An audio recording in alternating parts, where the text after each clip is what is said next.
And we need a board as well for that. Okay, guys, so we're starting the class, and really I should have come with a coffee, so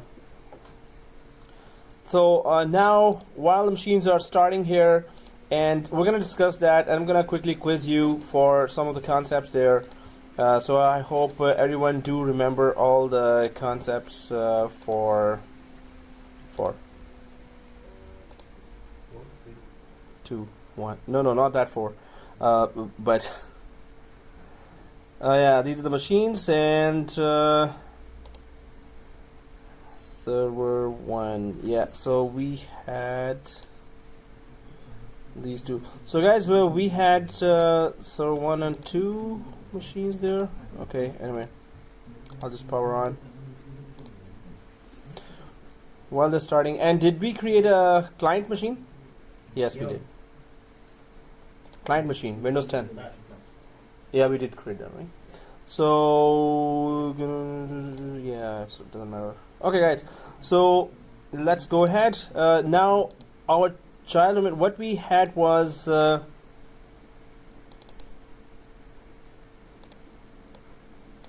that we were creating a child domain that is connected to the root. So root is our root domain of the root forest here, and the child domain here.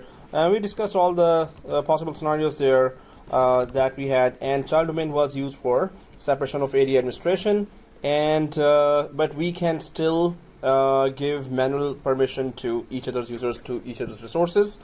That was the main thing that we talked about, clarified the concepts, and then there is that this is one tree.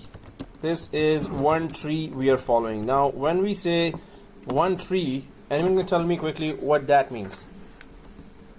This is one tree.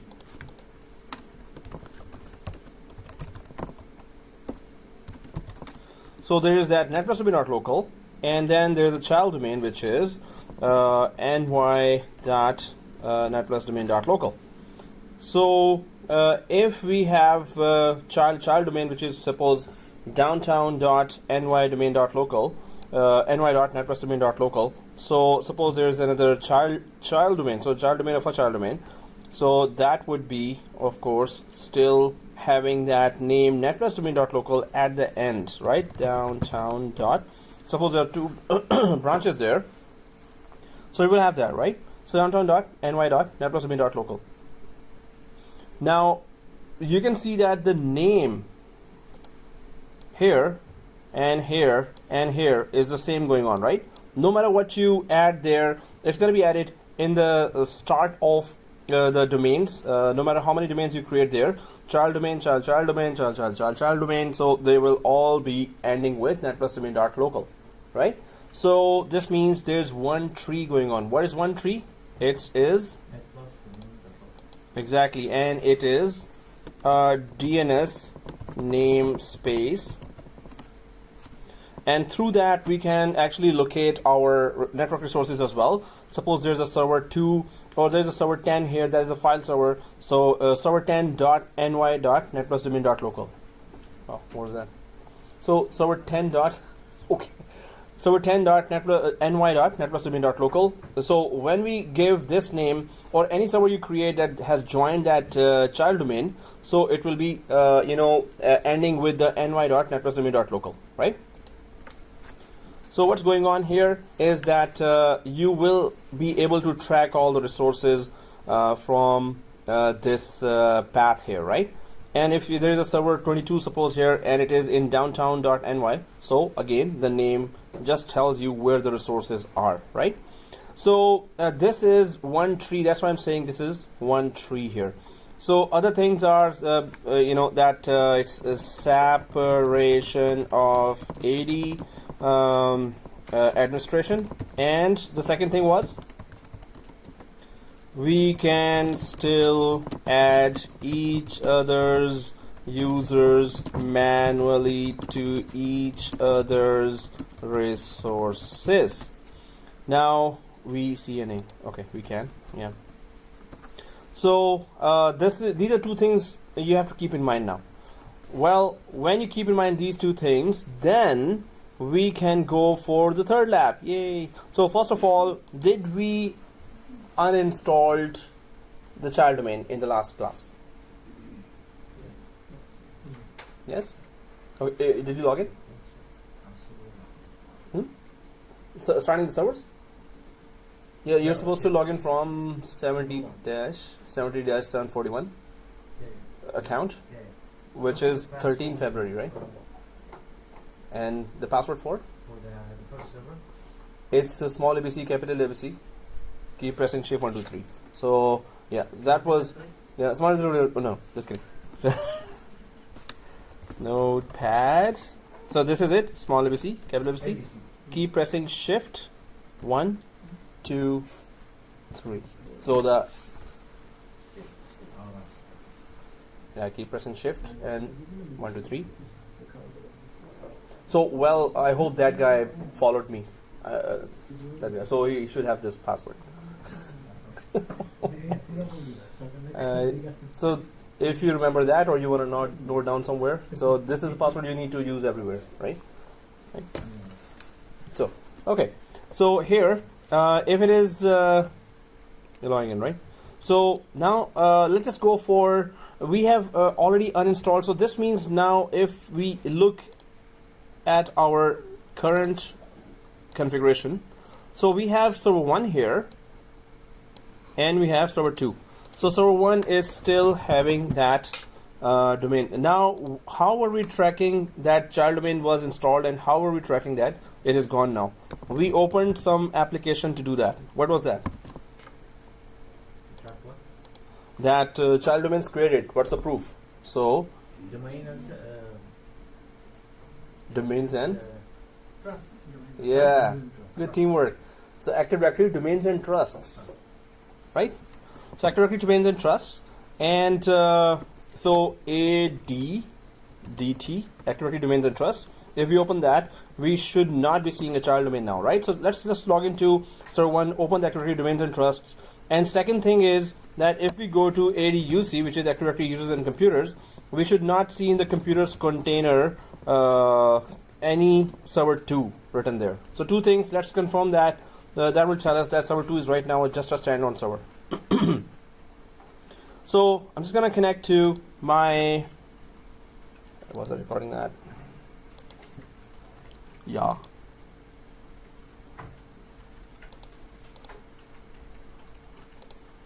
So I'm just going to log into server 1 here, and Netplus will start at 7:22 p.m. to finish installation updates. Click close to save your work, or restart now to restart. 7:22. We have 22 minutes. Yay. Okay. So I'm just gonna go there. Oh, stories. And I have to put the correct password. Okay, guys. Here, let's just try to confirm two things. So just open inside server 1. By going to Tools, Active Directory Users and Computers, and Active Directory Domains and Trusts.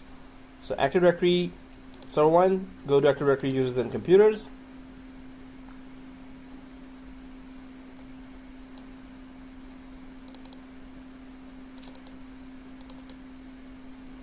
So in Active Directory Users and Computers, I'm just gonna make it more, so I'm magnifying this. So Active Directory Computers, and go to Computers. So your server 2 should be having a this down arrow. Is everyone seeing that down arrow? Oh yeah, that guy didn't uninstall that. He still have the child domain. Do you remember how did we uninstall child domain? Oops. Yeah, it's gonna be a little problemo. So, but does this guy have another third server? Oh. Oh yeah. So it's kind of sit back and enjoy the show today as well. But tomorrow I'm gonna make sure. Day after we have another class. So tomorrow I'm free after 2 o'clock. So I'll just. So we'll communicate, right? We'll email each other. Hey, can you please just put my machines there? Yeah, I'm very forgetful. Sorry about that. So computers, it is down. This means it is. Oh, there's a win, right? Okay. So here Second thing I'm just going to open is Active Directory Domains and Trusts, Tools. You know, this is the only first year where I am having continuous wins. Wow. It's like coffee and donut, coffee, donut, coffee, donut. And I'm like, hey, stop it now. I don't want to win anymore. No, I still want to win. Okay, so. No Popeyes. Yeah, no Popeyes. Whoa, somebody always, when we talk about Popeyes, It's like the we see, ambassador. we see the Popeyes ambassador here.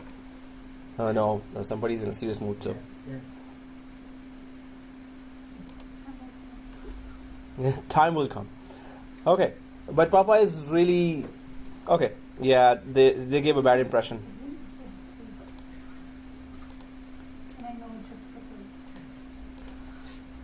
Okay, so hardly anyone could get it. You know, we need power to speak as well. Yeah, so gaining power right now by eating, right? So that's good. So here, I'm just gonna. There is no child domain here, right? So if you expand that, nothing expands, right? Okay, yeah. This is. I'm just doing exercise, stretching exercise. Right. Oh, from here I cannot see. I can see. Okay, guys. So let's go for. We have uninstalled the child domain. So let's go for the TreeDomain. Now, what is the plan here? And why would we want to even start installation of TreeDomain? The child domain, we covered the topics. We tried to talk about that. Now we're going to go for TreeDomain. So server 2 is part of the domain, right?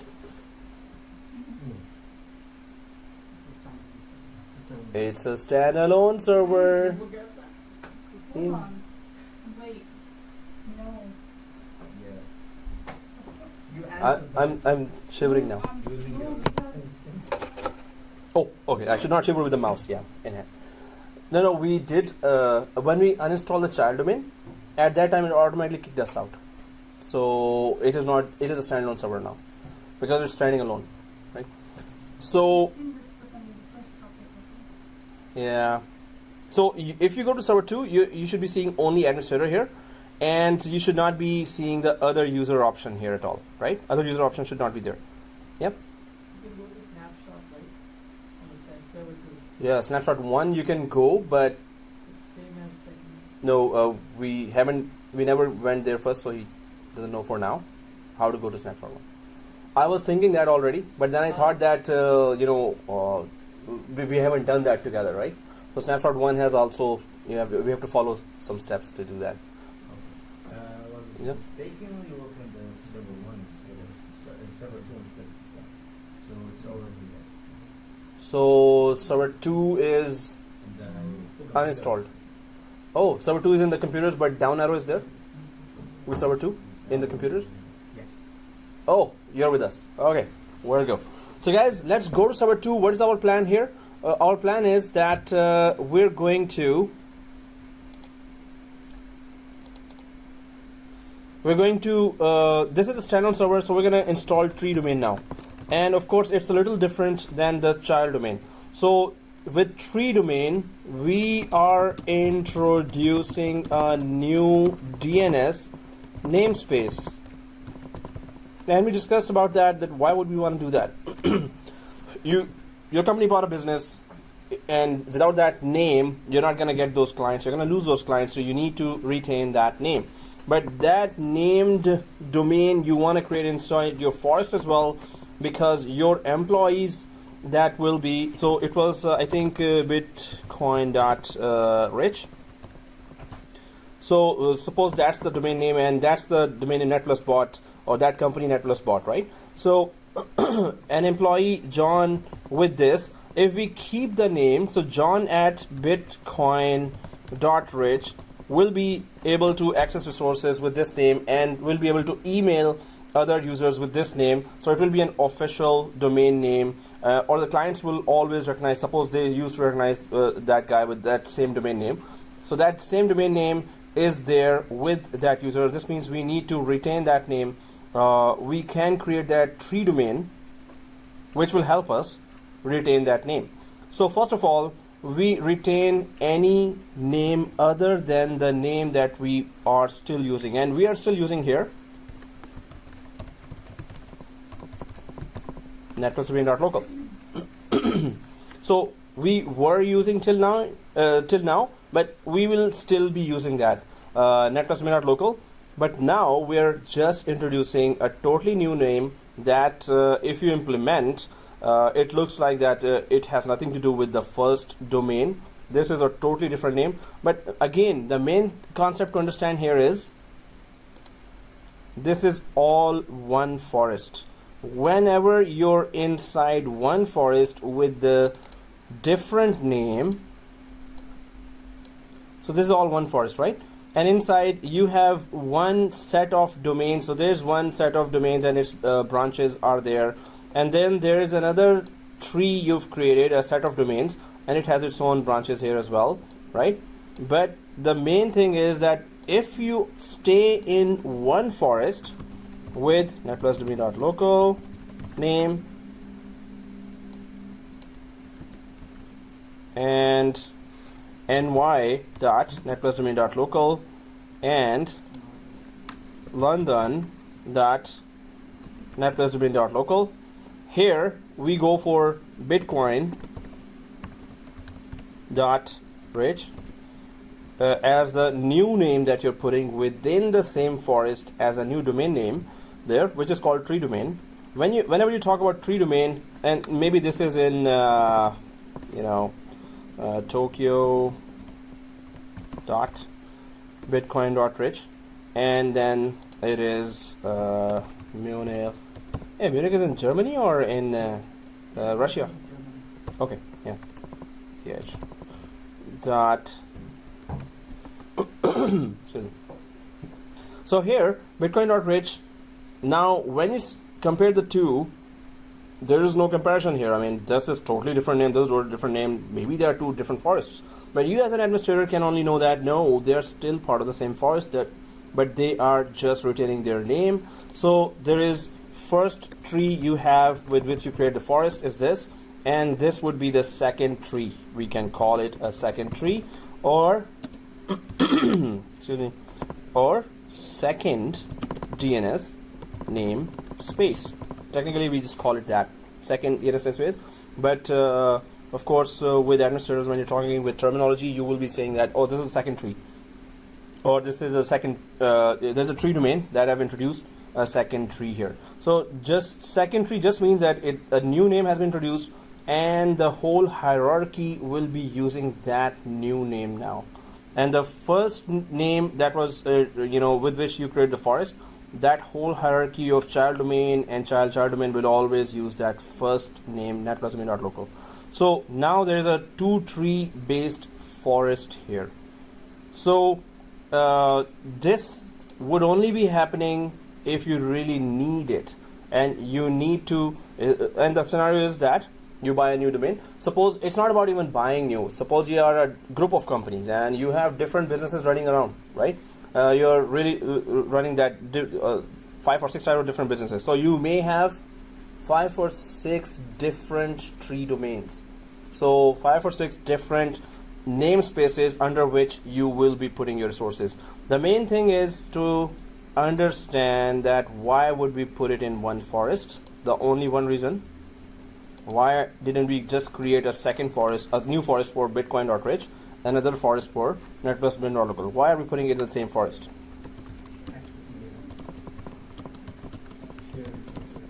Shared resources, same forest. So the only main one point to you put those in the same forest is each other's users can access each other's resources, in most simplified words. So both sides of users can access both sides of resources, each other's resources, right? So that's one thing, that's the only thing that you would want to combine the two totally different name hierarchies into one forest. So users of bitcoin.rich can access the resources of netplus.domain.local, and netplus.domain can access the resources of bitcoin.rich. We understand that? That's the basic basic need for that. But what are the rules? First thing, what is this?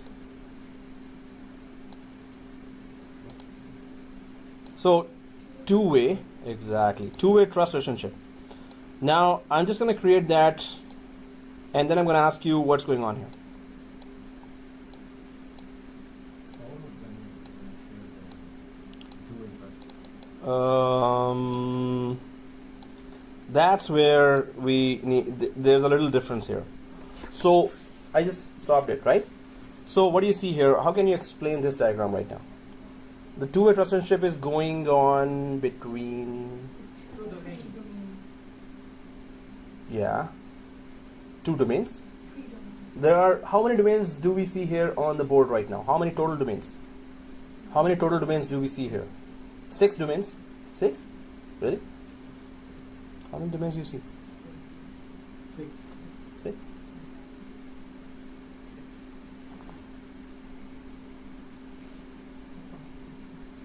Six. Okay, yeah.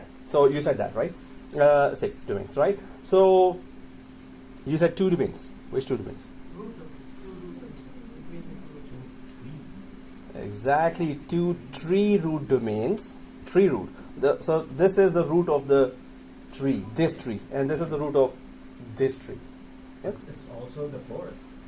Within the forest, yes. So the first one, with the help of the first one, we created the whole forest. Now it has to be there in order to create any new tree domains. The first, there has to be some first one, right, Exactly. to be detected. So, but this is it is also the root domain of the forest. But now when you create 2 trees here, this means this is the root domain of the first tree, this is the root domain of the second tree. Only the tree domain is going to share that trust?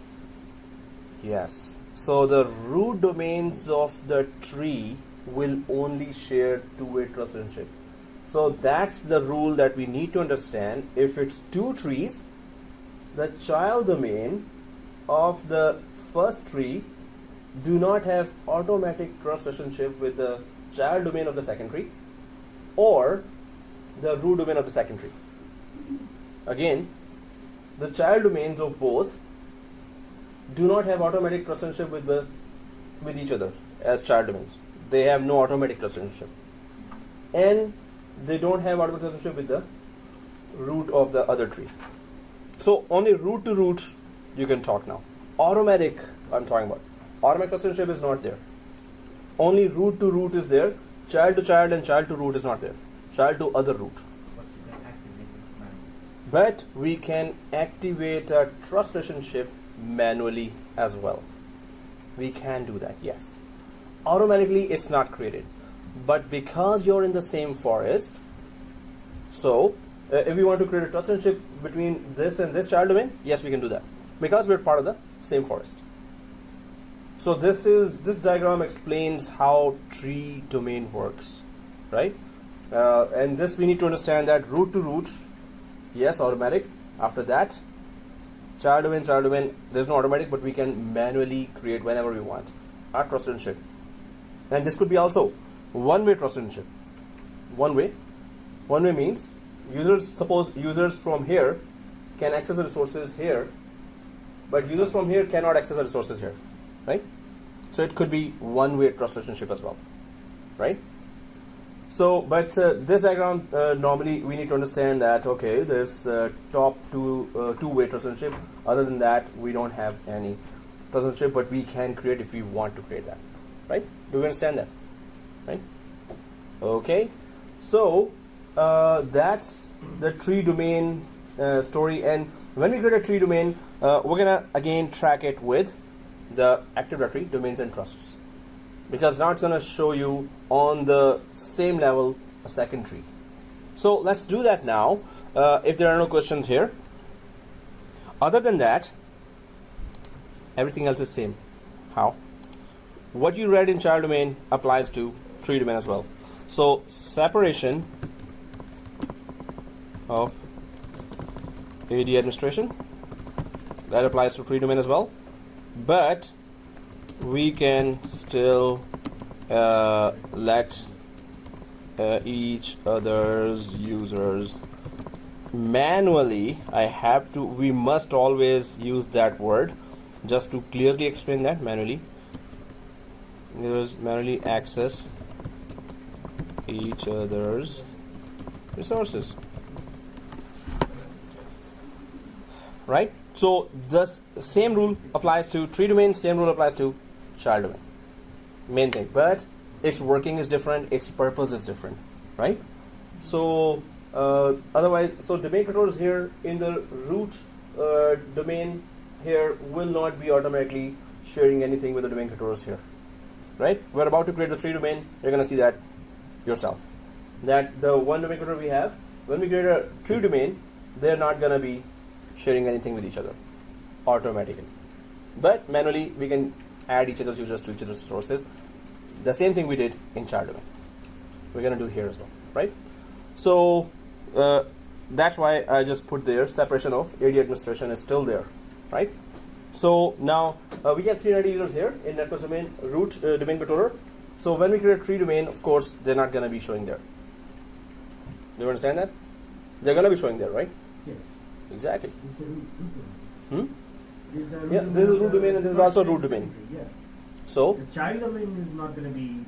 yes. So here to here, domain controllers do not talk to each other. So the 390 users here will not show up here yet, right? So they will show up here as well in child domain. Yes. Okay. So how many templates are you bringing to? Okay. So no, it's a separation of administration Oh, got between it. root and child, and separation of administration still applies to root and root as well. It's the same thing. So 390 users here will not show up here as well, right? Yeah. Okay. Now I was just trapping you properly, so we could just go for samosas or anything. Oh, just kidding. Okay, guys. So here, I'm going to start thinking big. yes, pop eyes. Oh, bigger even. I don't get it. That's quietly trapped. Oh, he got a new job. So Syed Hassan. So Hassan is the name, right? Oh, yeah. So yeah. So which day we should not be eating before coming here, or 2 days before that we should stop eating, so we could gather up that hunger. Which day you should not be eating lunch? Breakfast. Oh, okay. Oh, and breakfast, huh? Yeah, it should be an official. Yeah, which day we should stop eating breakfast and lunch, so we could have dinner. Before Ramadan. Only a day? Oh, huh? Only a day? Only. What about the desserts? Yeah, exactly. Take it easy. One first. Let us even have first one. But we once we're in the restaurant, yeah, we can get as much greedier as possible because I'm the greediest here. He's not the manager anymore? Still is. I still am. You go to another position? No, different company. Like a branch? Different company. Oh. So Out of the forest. out of the forest now. Now we understand. Now it's so clear. Is it gonna be, no, it's going to be Bitcoin.com. No. Okay. It's out of the forest. Out of the forest. Bitcoin dot. Huh? Same forest? Totally different, different. Within same forest? No, he's saying totally different forest as well. Different forest. Totally different company, he said. So yeah, congratulations for that. We're very happy now. We'll be happier as soon as something goes inside as well. Before Ramadan. Before Ramadan, yeah, definitely. Oh, oh you guys? Buffet lunch. So here, let's just go back to our server 2 here, and now, we installed the child domain while server 2 was a member server. So another thing to learn here is that can we make it a replica DC or a child domain root DC or tree domain root DC? Can we make it without joining it to domain? So it's a standalone server. Can you make it a replica DC or a root DC of a child domain or a root DC of a tree domain without joining it to domain with the current situation, with the current configuration level? So it's a standalone server, right? So can we do that? Yes, no, maybe? Somebody said yes. Yes? So we should add to the domain. That's anyone agrees to that, disagrees to that? Why would you agree or disagree? Well, if you add it to the domain, it becomes If you add it to the domain, it's going to be a member server. Then you can upgrade it to replica DC. You can upgrade it to a tree domain. You can upgrade it to a child domain. We install a child domain root DC there, right? No, you have to eat more to. Okay, so this is normally what we do. We upgrade it to a member server, and then we upgrade it further to replica DC, right? It wasn't replica DC. We joined it. What did we do last class? Last class we installed child domain there. On top. Okay. So wait, it was already joined to the domain. Yeah, then we upgraded to child domain. C. Yeah. And then we had child domain. Yes. Then we uninstalled the child domain as well. Which means it kicked it out. Yes. completely out of the domain. Now it's a standalone server. Nothing to do with our forest. Nothing to do with our And forest. now you're confusing me with what she said Okay. afterwards. So what I'm trying to say is, If you were to, can you like elaborate? Like if you were to add, I don't know what you said. okay, elaborate what? I mean, if you Whatever were I to- said, right? If you were to, Change it to a replica server. yeah, something like TreeDomain, and like you just like threw So- words, and I'm like, whoa. Okay, something like that. No. So let me. I'll try that again now. So standalone server Yeah. has nothing to do with the other domain. Unless you join it to domain, Active Directory does not know that it exists. So that's correct, right? Right. So now we want to install TreeDomain. So the proper steps should be that make it a member server. Once it joins the domain, log in from domain admin account, and then upgrade it to TreeDomain. That's the proper steps, right? So we agree to that, ma'am? We agree to that? That first you make it a member server, then upgrade it to whatever you want, right? What I want to show you, that's the new thing to understand. Yeah. Isn't there any automatic procedure to do that? With PowerShell, yeah. That's exactly what I'm trying to show now. 2 steps in one can be achieved here. Should be easier. Yeah, it is Microsoft. There are many ways to do things, right? Exactly. So what I want to show you, if it's a standalone server, we're not going to join the domain first now, just to show you that it works this way as well, right? We need to know all types of ways. So what we do, we start directly installing the child domain or tree domain in our case now. We're going to start directly installing tree domain here.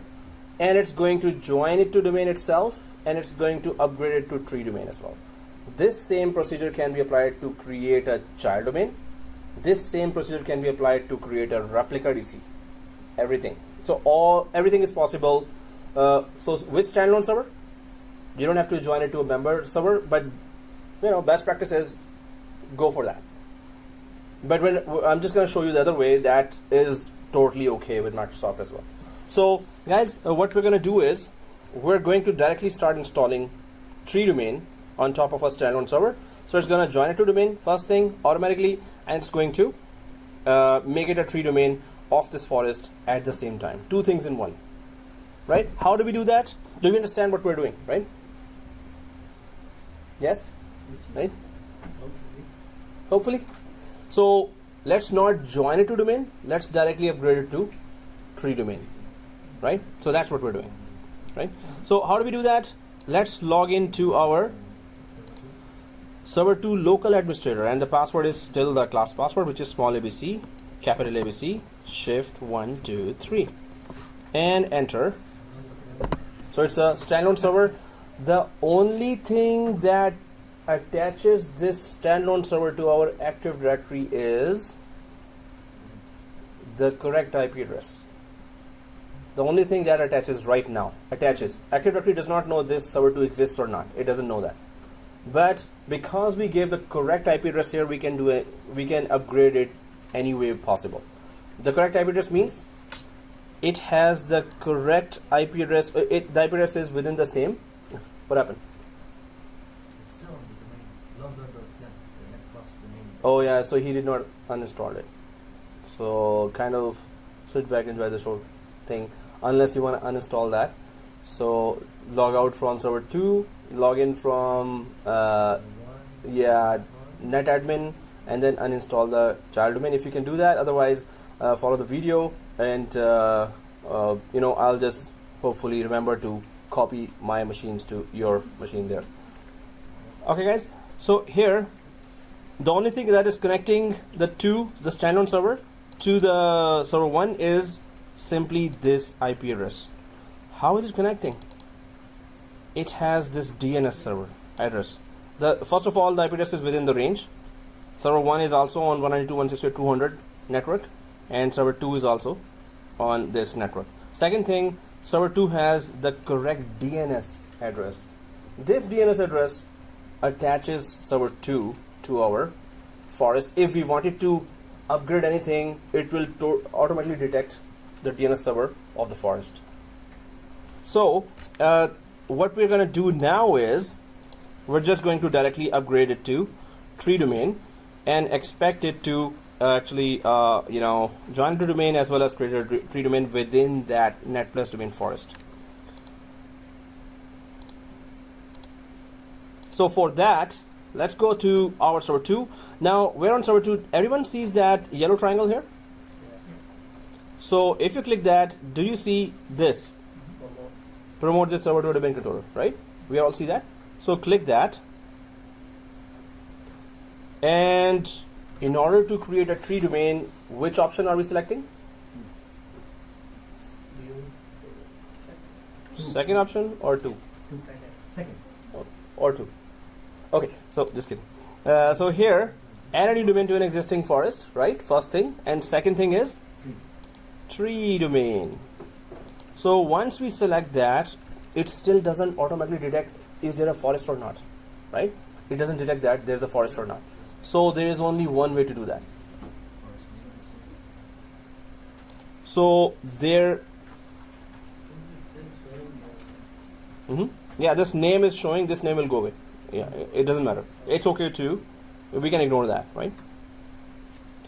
Now here, it doesn't detect the forest, so we're gonna give it the credentials that will help us detect the forest.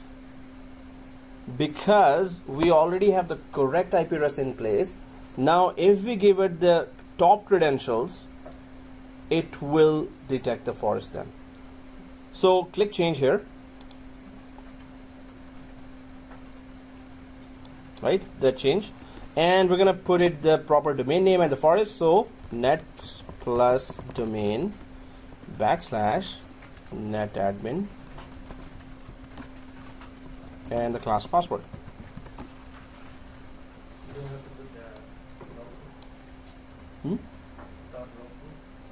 the local. Here no, but later yes. So I'm gonna tell you now. So press OK here. Now you can see, because of the correct IP address, because of the correct preferred DNS, and now because of the top account, authorized account, it is detecting the forest here. But if you see that netplus domain.local only, so just add yourself .local. Right? Do we understand that? What's going on? What happened? Huh? So. Oh, so it's why is it able to detect this forest automatically? Because we give the correct credentials. But even if we had given correct credentials, if the DNS address was wrong, it would not be able to detect that forest if the DNS address was wrong. So the IP has to be correct, the DNS has to be correct in order for us to upgrade a standalone server directly to a tree domain or child domain or replica DC, right? So Through the username, is going to know the new name? yes, and as soon as we put the username, we click the change here. We put the top username there, which is the enterprise admin as well. So it detected right away automatically this. So it detected that automatically. So first of all, correct IP address. Second thing is top domain name. Then a standalone server can be directly upgraded to anything you want, right? So when you redo that lab at home and try to go for that, or everyone. So guys, but we haven't done the tree domain thing here, which is its own name. So which is bitcoin.rich. So let's go for So now the TreeDomain scenario, if it had joined the domain already and we have logged in from netadmin there from a member server, it would have just detected that domain automatically. But right now it's still a standalone server. So we are just giving proper credentials and we rely on that correct IP address. So if you've put that, click next.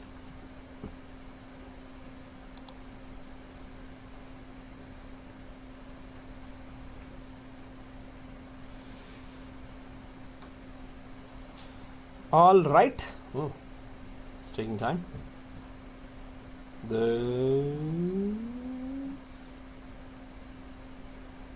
still trying to go ahead.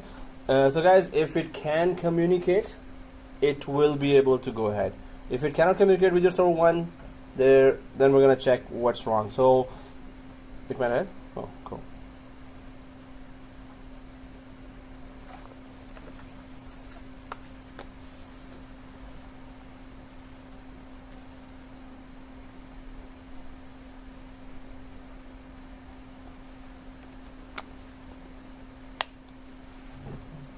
Okay, so if you're on this page, you're good. Anyone on this page? Yes? Maybe? No? Okay, next. Oops. We cannot have next. First of all, it is. It doesn't let you change Yeah, it's still, this processing is going on. And now it can. So, small ABC, capital Z, shape 1, 2, 3. Small ABC, capital Z, shape 1, 2, 3. What are the options? The site name. The domain function level site name, default for site name is when you go to Active Directory sites and services, at that time we can change that site name to anything we want. So suppose we are in Toronto site, this is not, so we can just rename it, and whatever we rename there, it's going to just show that. So it's going to show whatever we rename. But this is the lab we're going to be doing after this, ForestTrust lab, right? Can that be the same password for this and the domain enterprise sector? Well, we should be putting different passwords, but here we're just sticking to, because we don't want to lock ourselves out. So otherwise, in production environment, you always put different password for DSRM, Directory Services Restore Mode. So what happens, suppose Sayed is leading the company. Sayed, Knows this password, yeah. and the domain admin password is different, of course. So yes, you should give the passwords to everyone. Come on, not everyone, to the next administrator, or just securely save it on Facebook or Twitter. Yes, I'll put it on Facebook. Yeah. But yes, so it's up to the administrator, and this is supposed to be different. What was the best practice to keep the password secure to one place? Facebook, Twitter. What I'm saying, you can. The boss should have it, and the boss's boss can have it if he or she is technical. Otherwise, if manager is leaving, if the boss is leaving it himself, so it's his ethical responsibility to hand over all the passwords to someone else. Or good luck cracking it, right? Give to our Yes, all the passwords. And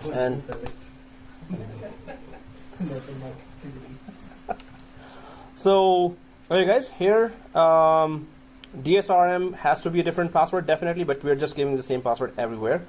So let's keep going and click next.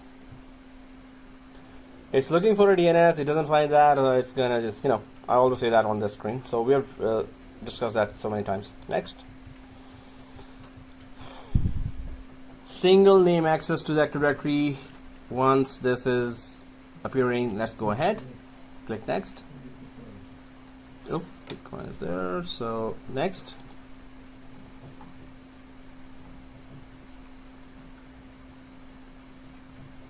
And then there is syswall.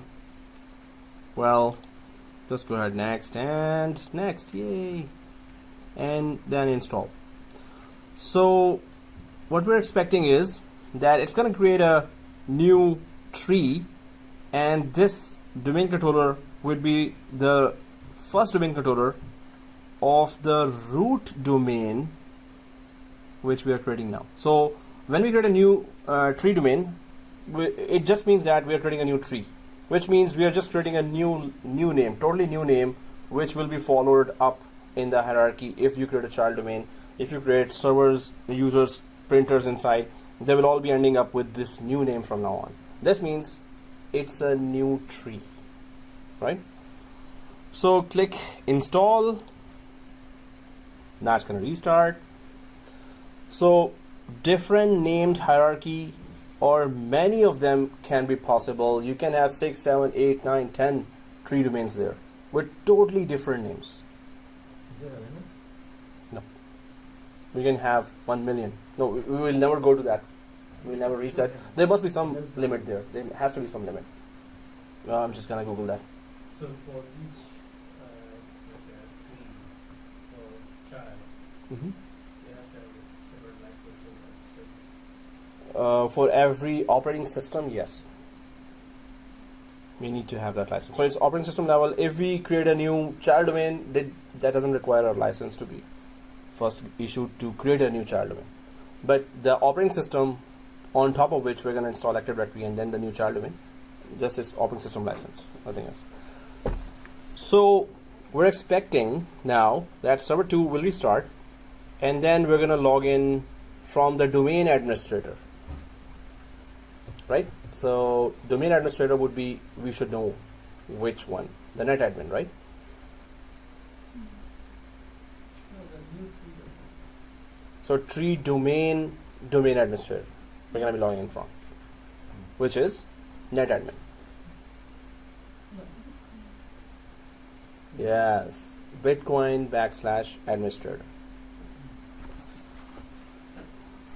So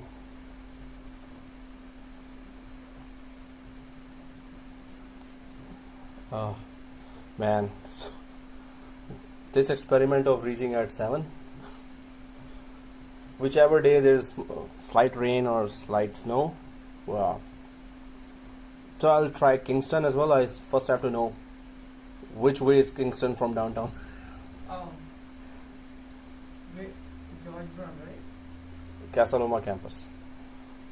So that's Devonport Road. I'll Or Google it. George Brown. Oh, okay, you're Is it? on south side. I'm on the Harvard side. Oh, okay. Danforth. Way down. That would be Danforth. Danforth Road. Before, Devonport Road. I have to go out from there. Oh yeah, that route I've taken as well. Oh, okay, that's a lot of small streets and Yep. that's a long network of streets. I've gone through there many times. Okay, I'll try that next time. No, especially during that traffic moves. Whereas on DVP and I-401, it's fine. Oh, okay, yes. Traffic always Oh, slow, but it moves. oh, that's a, yeah.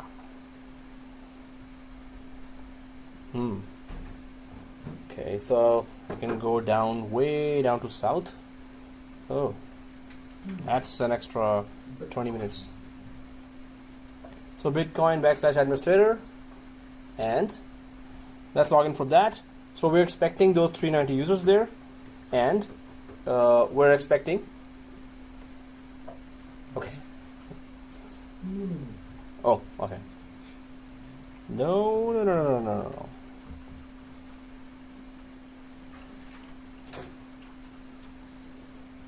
You can try Waze app on the phone for Oh. GPS.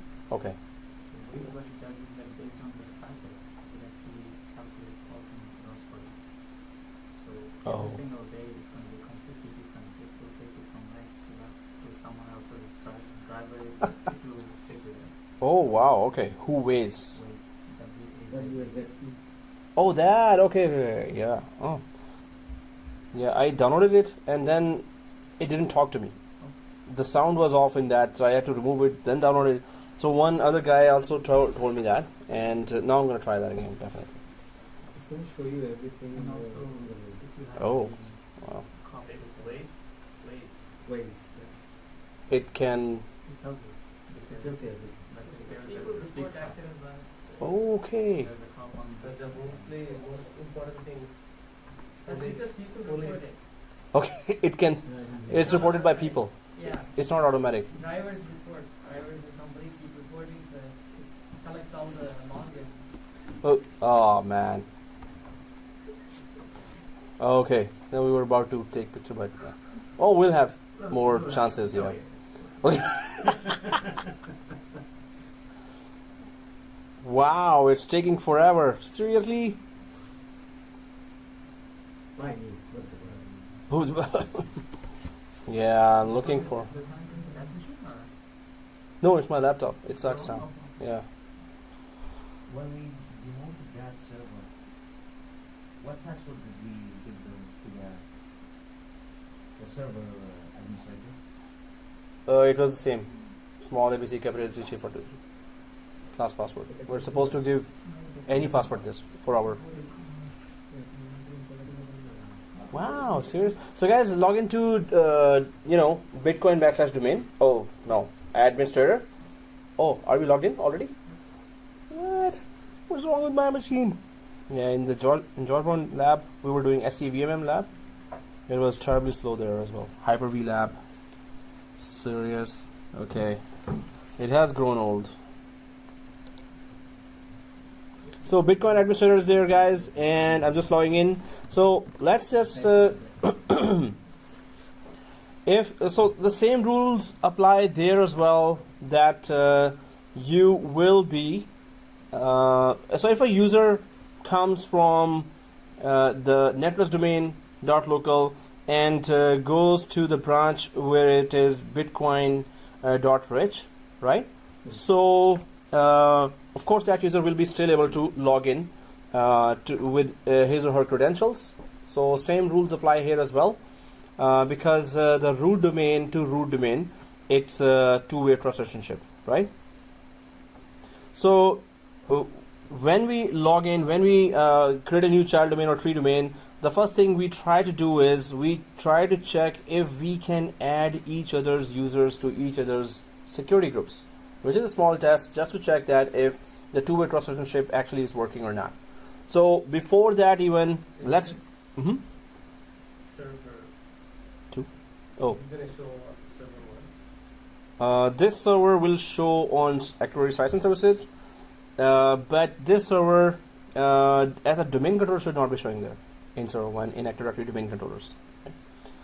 So on server 1, let's open Active Directory domains and trusts. How does it look like now? Before we created child domain, it showed us the hierarchy. Now we have created a tree domain. So how does it look like in Active Directory domains and trusts? Sure. Alright, so it shows like this, and it's not under Netplus domain.local because it's a totally different name. If you create a child domain for Bitcoin and if you create a child domain for Netplus, they will show a little under those new name hierarchies, right? So these name hierarchies here.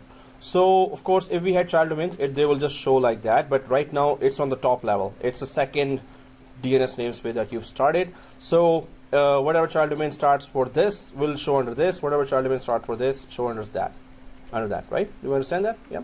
For you, there is an arrow, but I don't have an arrow. Oh, if I click that, it's gone because there's nothing inside, right? So if we have a child domain, then we're going to.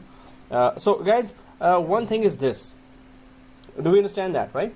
The new name hierarchy has been created. So minimize this. So here, one thing is this. So second thing is that can we add each other's users to each other's security groups? So with the tree domain, let's go to server 2 here and add netadmin, which is server 1's user. Add netadmin to the backup operators group of the tree domain, right? So again, go to server 2, and this task starts now. You have 10 minutes. 10 minutes is too long, man. But okay, so add netadmin, which is a server 1 user. Add it to the backup operators group of the tree domain, which is on server 2. So where is the backup operators group? It is on server 2 inside Active Directory users and computers. You need to add netadmin to the active backup operator. All done? Wow, that was fast. Is there? Hmm? Is there? Should be there. Backup operators group, add netadmin there. No, netadmin should not be there. Why? Netadmin is a user inside netplusdomain.local. We're adding that user across the tree to the active directory using computers of Bitcoin.rich. Yeah. So? Shouldn't he have that right? No, we will be just adding it, right? So it should not automatically be there, first thing. Second thing, yes, we should be able to add that. And that's the test. That are we able to add that or not? So that's the test. And we should be able to, right? Because we have two-way trust relationship. So guys, add in the backup operators the domain Bitcoin / administrator to the backup operators of netplusdomain.local. To the opposite of that, right? So that's so I'm just going to go for server 2 and what we have been doing. So I'm just going to quickly go for active directory using computers. And inside the Bitcoin.rich, I'm just going to go for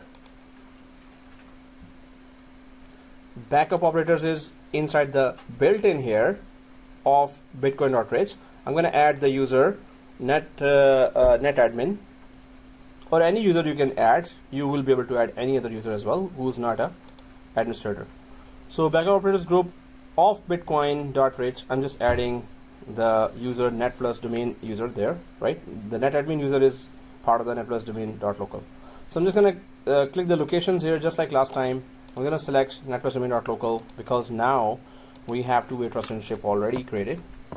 So netadmin and check name and press OK. So netadmin from Netplus domain.local has been added to the backup operators of TreeDomain. On the server 1 or server 2? So Bitcoin.rich is on server 2. So go to server 2, open Active Directory using computers, and then go to built-in of server 2, and then go to backup operators group on server 2. Right? Once that is done, do the same thing for you're done for Netplus domain as well. Okay. So once this is done, I'm just going to go to server 1 and go to tools of server 1, go to Active Directory and computers of server 1, which is netplusdomain.local, and then built-in of server 1, backup operators of server 1, members. I'm doing the same thing there now, adding the domain administrator of Bitcoin.rich to the backup operators of netplusdomain.local. So click locations, go to Bitcoin.rich this time because we are inside netplusdomain.local, and from there's only one account there, administrator. So I'm just gonna check name that, and it should detect that. Yay! It's still detecting. Guys, is it working for you? Yes. How long? You just tried now, right? So you also try that, right? It's still on this, right? Oh, why? We are doing the same thing, correct thing here.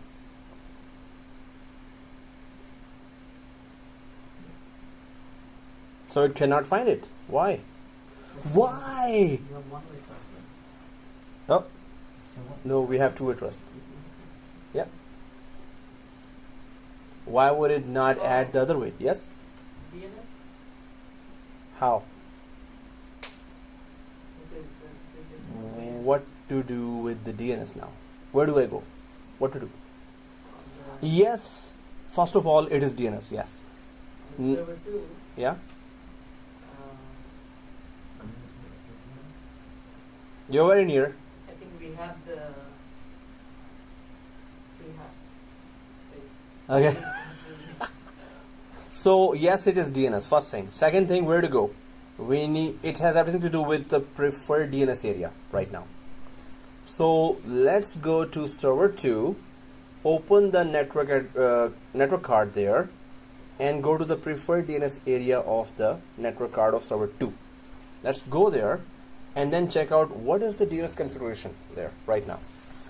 So server 2, what happened? It referred to itself instead of server 01.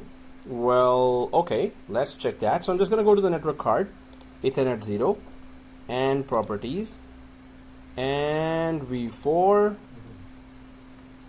So, well, it's kind of okay. It's supposed to do that, but still, let's change it to 192.168.200 dot. Two. No one. Once again, two. So you're saying 2, you're saying 1, you're saying 1. Anyone else? 2? You can use this one is Yes, This is a complete different. it's a different. So what 2? Yeah, you changed. No, no, I said. we No, can use there's two video. as I well. recorded that. I said we can use two. We will, purchase that voice recognition software. Then we're gonna run it. I'm just kidding. Okay, so yes, it has to be its own DNS first, and the other's DNS later. But that's already there.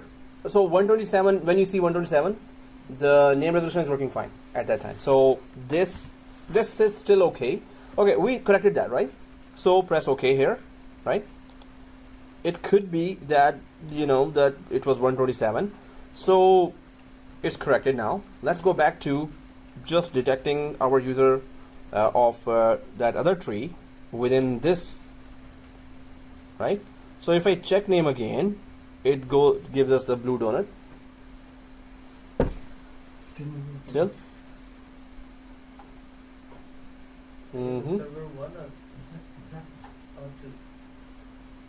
2? Okay, you said we're doing it on server 1, just checking, but the IP correction was done on server 2 preferred DNS. Yeah, you were saying? You have to, I think, apply that change as well to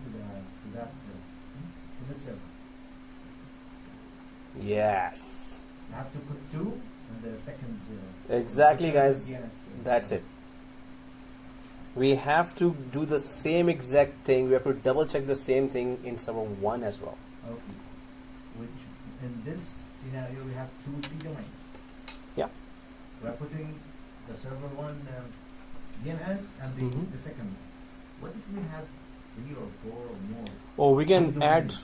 all addresses. With DNS, you can add 5, 6, 7, 8, 10 addresses as well. And if you go to preferred DNS and advanced, then there's a DNS window. You can keep on adding there.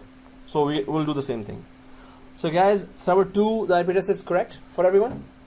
Yeah. So let's go to server 1, same place, and check what is wrong there. So we should add each DNS server for each domain. Exactly. Each domain that we create. Yes, you have to add it as a alternate. Yes. So Ethernet 0 here on server 1. Let's go to server 1 now, and to properties, and v4. We can see that yes, the first tree hasn't recognized through DNS. First tree is not seeing through, it doesn't see the DNS of the tree, so it cannot communicate with that by name. So that is the big problem here. So through 200.2, once you put that, the best thing to do after that is run ipconfig flush resistant restore DNS on both. So The DNS server. no, it should just work. If it doesn't, go for ipconfig flush DNS restore. But there is no automatic DNS implementation there. We have to check all those preferred DNS servers. Are they by name communicating with each other or not?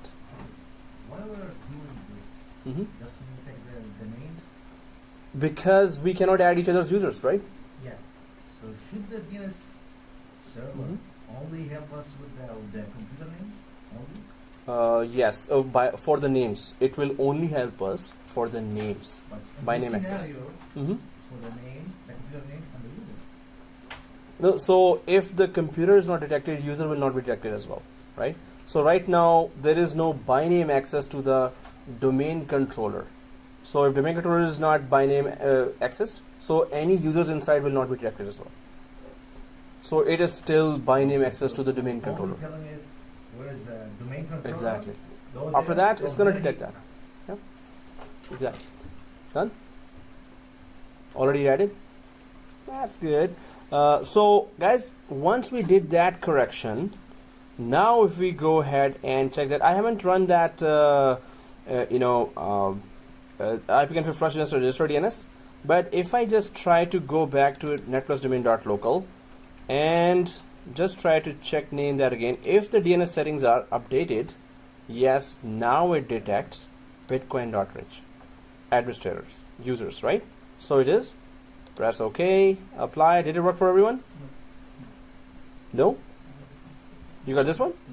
So it says it may take 15 minutes or more for the user to be replicated to the global catalog. So replication between the global catalogs will be going on. What was global catalog doing? What is the job of global catalog?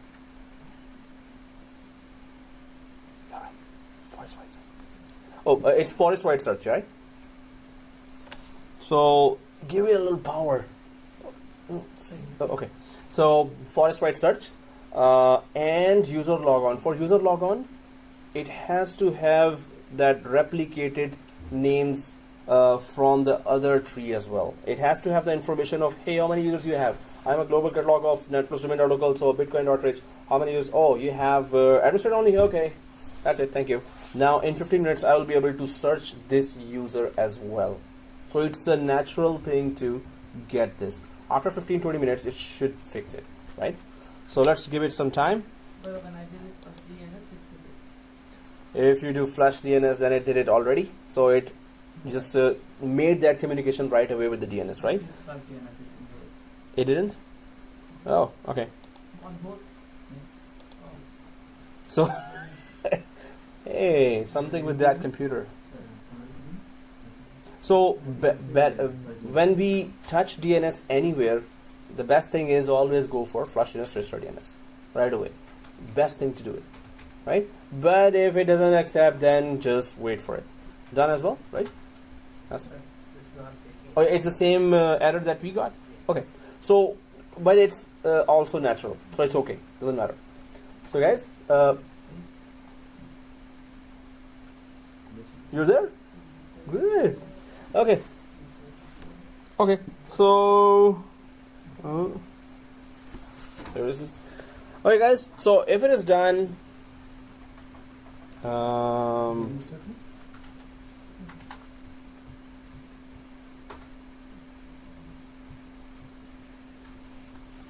that was too important. Right. Oh, not even 15 minutes. I think within 10 minutes, I guess. Okay, guys. So that's what we understand. That okay. So the users can access each other's resources because there is two-way trust relationship. We understand that. If we create a child domain for both of them and try to do that, then it's not gonna work that way, right? So I'm just gonna apply here. It's still, saying no. Really? Seriously? It's been 10 minutes. Come on. Anyway, so I'm just gonna kind of ignore that. Cancel. I'll trust that one day, Monday or Sunday, it's gonna work. Refresh. So we get that. Okay, that's how it's working right now. The tree domain, two-way trust, child domain of each cannot have automatic two-way trust between each other, but root domain of both trees can have automatic two-way trust.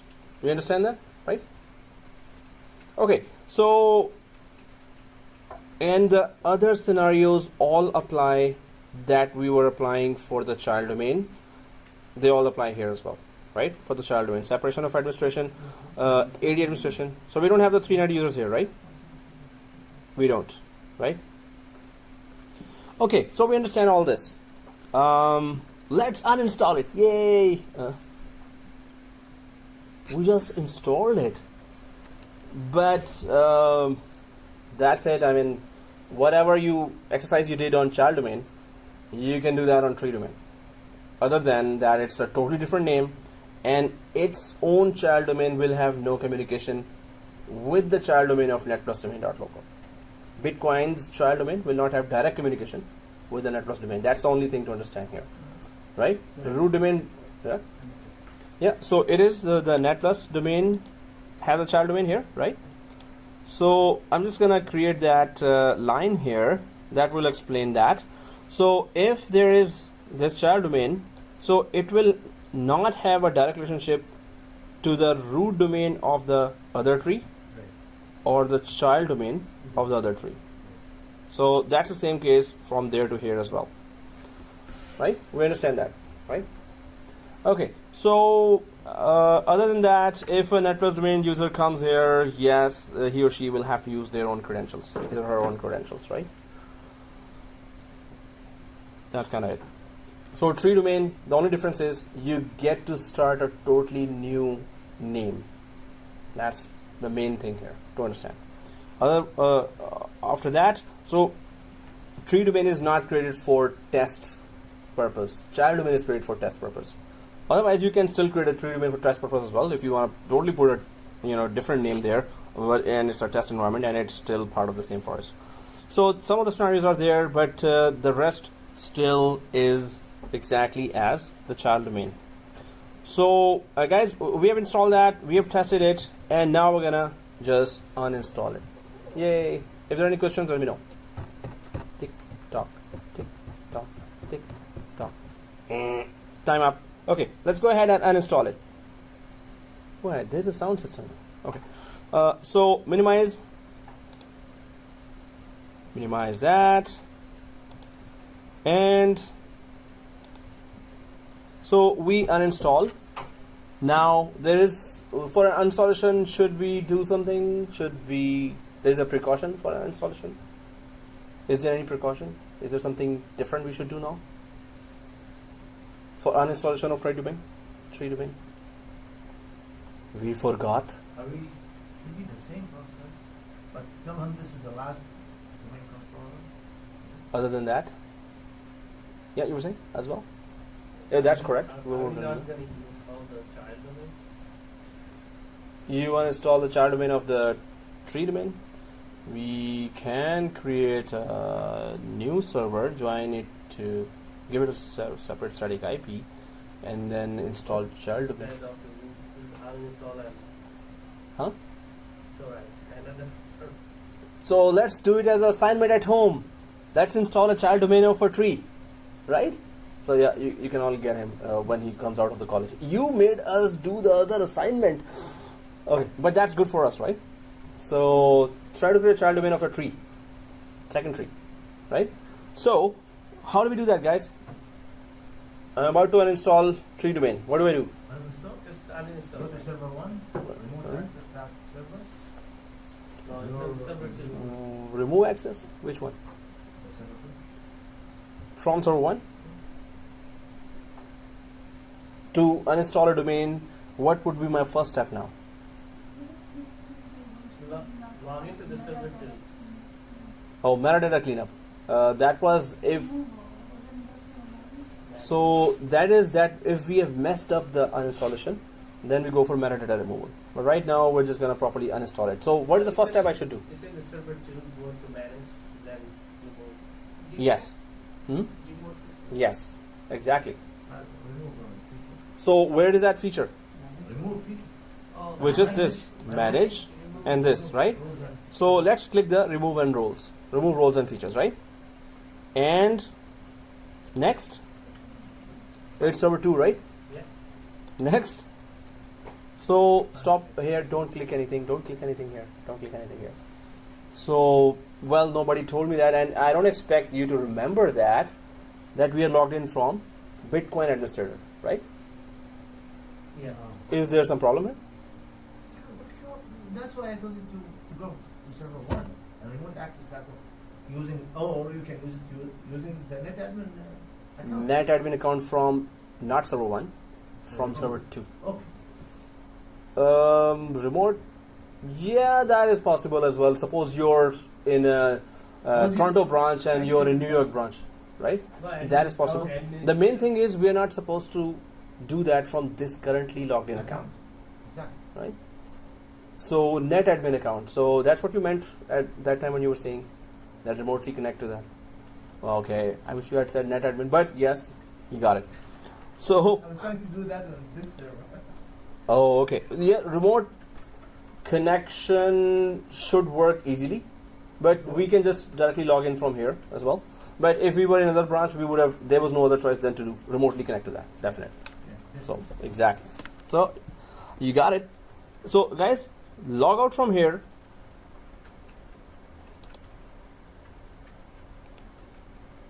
And just sign in from NetAdmin and then start.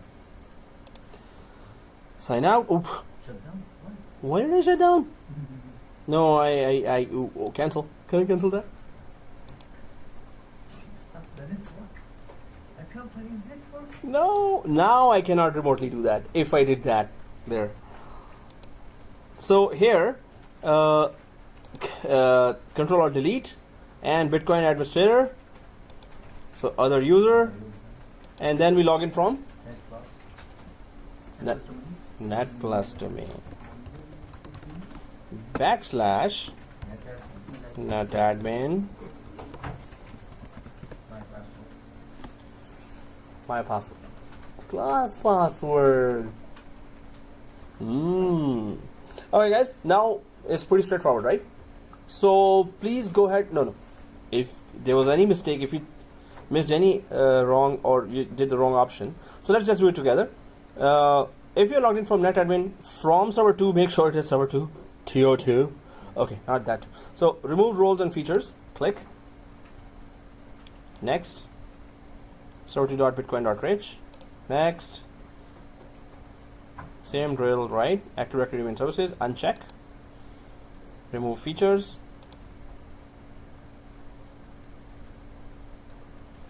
demote this domain controller.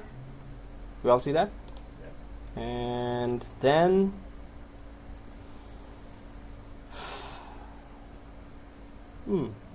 really? Last domain. Shall we check it? Let me change. This one or this one? Which No, one? The second one. Second one? Are you sure? Sure. Are you really sure? You're really so? Do you agree to that? Yes.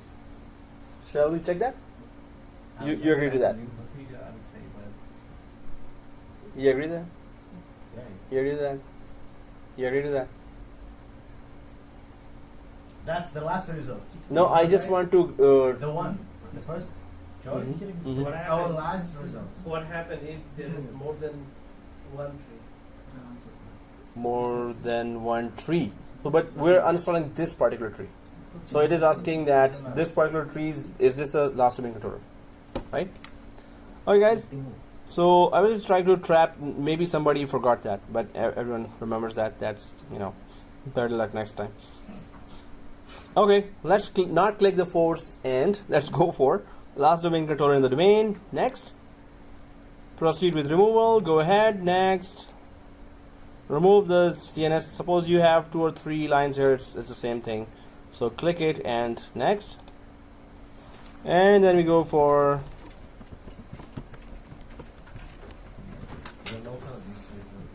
I just have to match the password as well.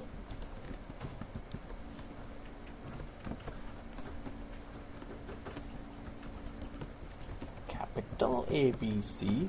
Yay. Next. Demote. It's boring, I know. Now let's go for ForestTrust. Yay. Oh, okay.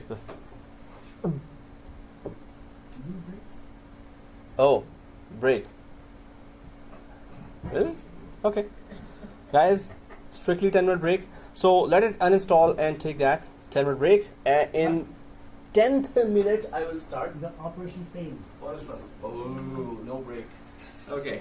So those who are uninstalling successfully can have a break. Those who requested the break. Oh no, I mean those who have an error cannot have the break. So is it no, still not. The directory service is too busy to complete the application operation at this time. Well, it's pretty straightforward. It's too busy. Click close. Yeah. Did you log in from NetAdmin? Okay.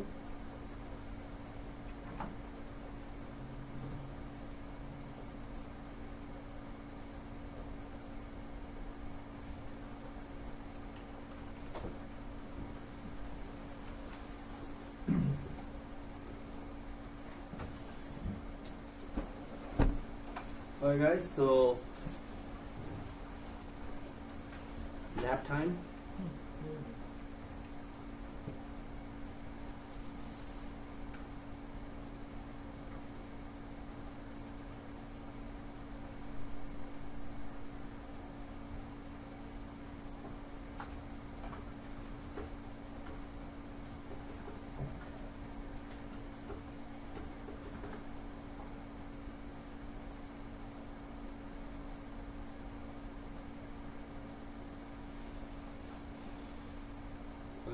Well, if it's running out of memory and CPU resources, maybe then it might say that.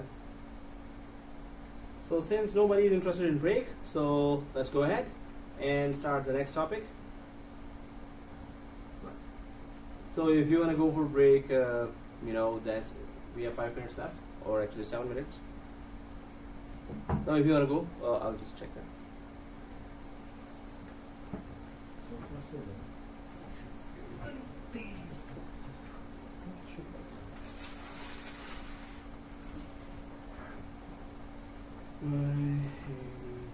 Yep. All right, cool. Success.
We're starting Office 365 this Saturday, 3 to 7.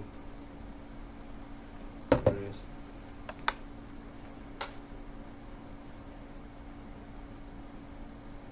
Office 365 And Azure.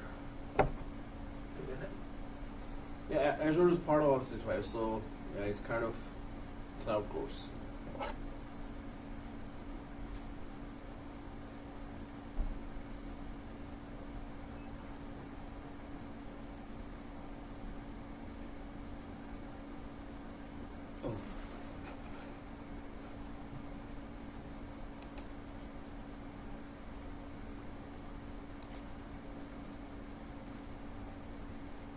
Gaming now, and we're going for ForestTrust. Yay!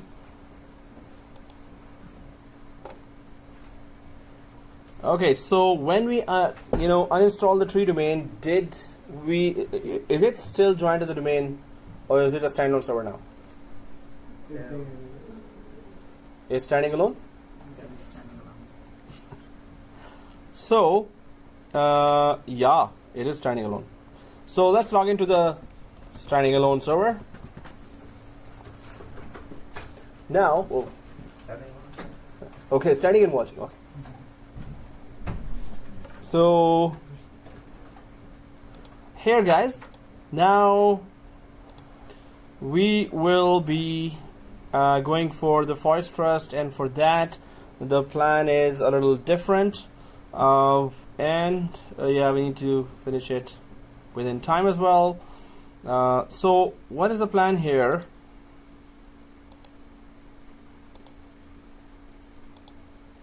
So now we're going to have two forests collaborating, or two different companies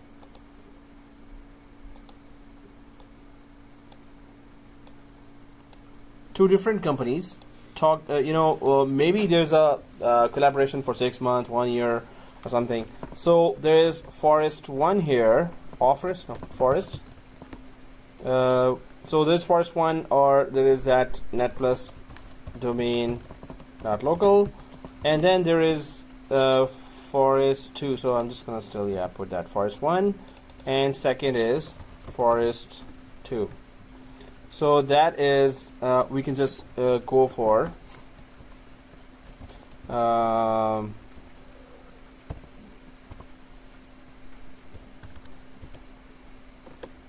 second job good dinner dot local. No, okay. So oh, I mean, like, I was just being creative here, right? That was a good one. Keep it. So second job dot good dinner. It's not second. Oh, new job and good dinner. Okay, new job dot good dinner. Yeah, let's not go somewhere else. So To the point. yeah, stick to the point. And new job dot good dinner, and you know, it is, we're already hungry anyway, so it's just making us hungrier now. So here, forest2, the main thing is that either the company has bought another company, you can keep that forest there as well. It's not compulsory, oh, we're going to destroy your forest and you will have to join our domain. Whatever the parent company wants will happen, definitely, right? So suppose that Mr. says from Netplus domain bought this new company, but they want it to just work the same way. Of course, now their money, big portion, is coming to your pocket now. As long as that's happening, maybe the boss says, no, keep them separate forest. But whenever you want to access each other's resources, then you just create that ForestTrust between each other. So this is ForestTrust. So of course, when there are two forests, they don't know. It's like the two standalone servers. They don't know each other, right? Unless they join to a domain. Unless you make a separate manual communication between them. So the two forests, or every company has their own forest created. So they don't know each other unless you make a manual communication between the two. So ForestTrust.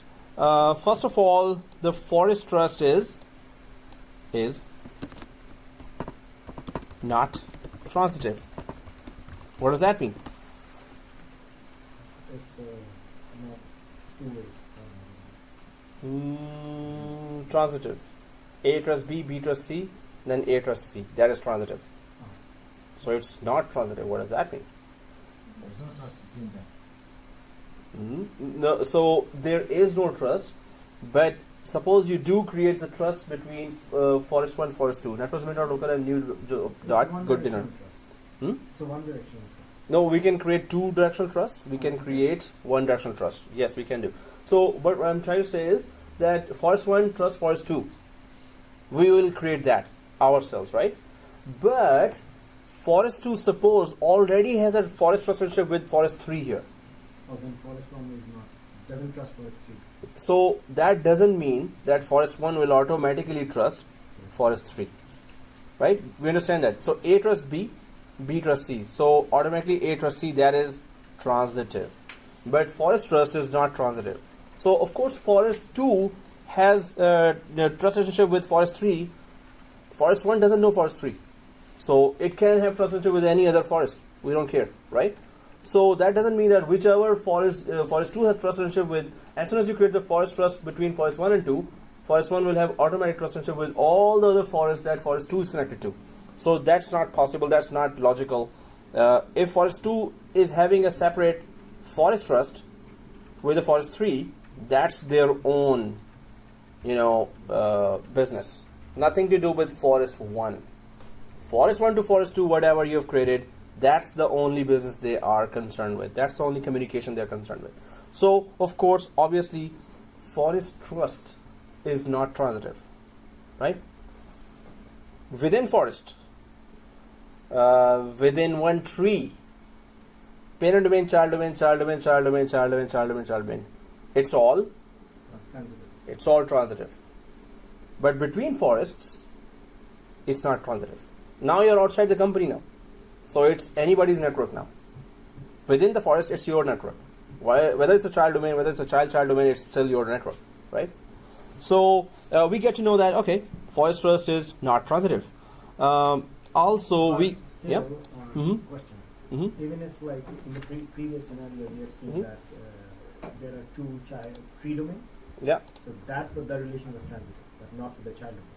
So even Yeah. in the same forest. Within the same forest tree domain. So again, parent-child always is transitive. Transitive. But when it comes to second tree, yes, the child of one tree is not transitive with the child of the second tree, or not in direct connection with the child of second tree. So here, we can have two-way trust relationship created, or one-way trust relationship also can be created. It's up to us, right? So forest trust between the two forests can be created easily, and the main thing here would be that your DNS must be able to communicate the DNS of the other forest. If through DNS they cannot see each other, just like the tree domain, we had to clarify that each other's DNS see each other. Both DNSs, there was a preferred DNS of our own DNS, and the alternate DNS was the other one. So that's exactly the same logic, that their DNS information should be with us and our DNS information should be with them, right? So that is very, very crucial. Otherwise, name-based access cannot be possible, right? So that's the same idea with the tree domain. That's the same idea with the forest trust, that both DNSs should be seeing each other. For that, we're going to be creating a stub zone here that will be giving the DNS information. When I say DNS information, it just means the name and IP,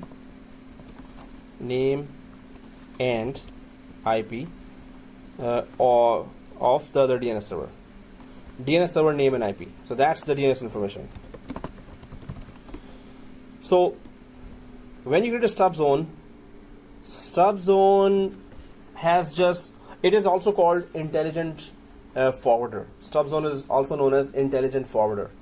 It is given the name and IPs of DNS servers around it. Suppose there are 5 or 6 branches, and you have added the DNS server names and IPs of all those branch DNS servers in stub zone of this forest or this branch. So it will intelligently know that, oh, somebody is looking for Toronto printer. Okay, that has to be that DNS in the Toronto. I'm not going to be automatically connecting to New York DNS to search for that printer. I'm going to directly go to Toronto DNS to look for that Toronto printer. So, stub zone has those calculations that it is considered as intelligent forwarder. And stub zone of forest 1 will have information of Netplus domain.local, and stub zone of forest 2 will have information of the so stub zone of forest 1 will have information for the new job.goodinner, and new job.goodinner would have, seriously, why am I keep saying that? It's like new job, good dinner. Oh, I'm so hungry. Okay, anyway, so it's this forest will have the information, the DNS of this forest or stub zone of this forest will have the information. It's not like stub zone of this forest, it's stub zone of the DNS server of the root domain of this forest. Stub zone is just another zone within the DNS server of the root domain. We're talking about the forest root domain, the first domain of the forest, right? So what's going on here? The DNS of both forests need to see each other. That has to be very clear, right? So how do we do that? We can create stub zone, or we can create a conditional forwarder. That's another way. But both ways, the DNS of both forests should be able to see each other.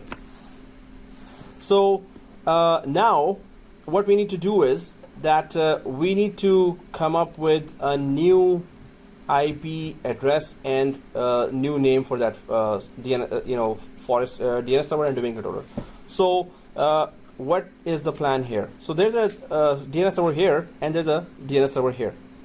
So what we need to do is we're just going to name it or change it to server 10, and the IP will be 192.168.200.10, just to have something totally separate from because we're gonna do that lab still on server 2, so its previous name and IP may be there in the cache of the first forest DNS server, right? On server 1. So let's just give it totally separate name and totally separate IP on this server 2. So server 2 will become server 10 and 200.2 IP will become 200.10, right? Why? Because we don't want any traces of its server 2 and 200.2 name and IP in the DNS cache of the server 1. For server 1, it should be a totally new server. For server 1, it should be a totally new server. So what we can do is, because it's a standalone server right now, we can go back to snapshot 1 of this server, right? It's a standalone server, right? Yeah. So we can go safely to the snapshot 1. Snapshot 1 will have, not all these experimentation there already done. Although it's a standalone server anyway. Yeah. Did we already go for snapshot 1? No.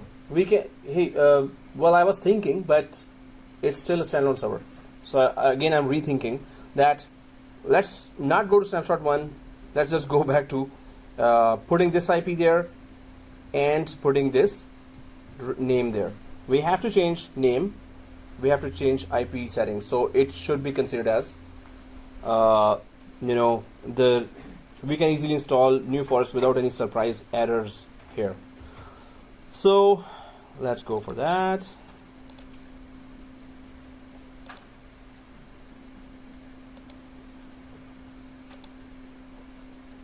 So server 2, that's the label on that VMware workstation.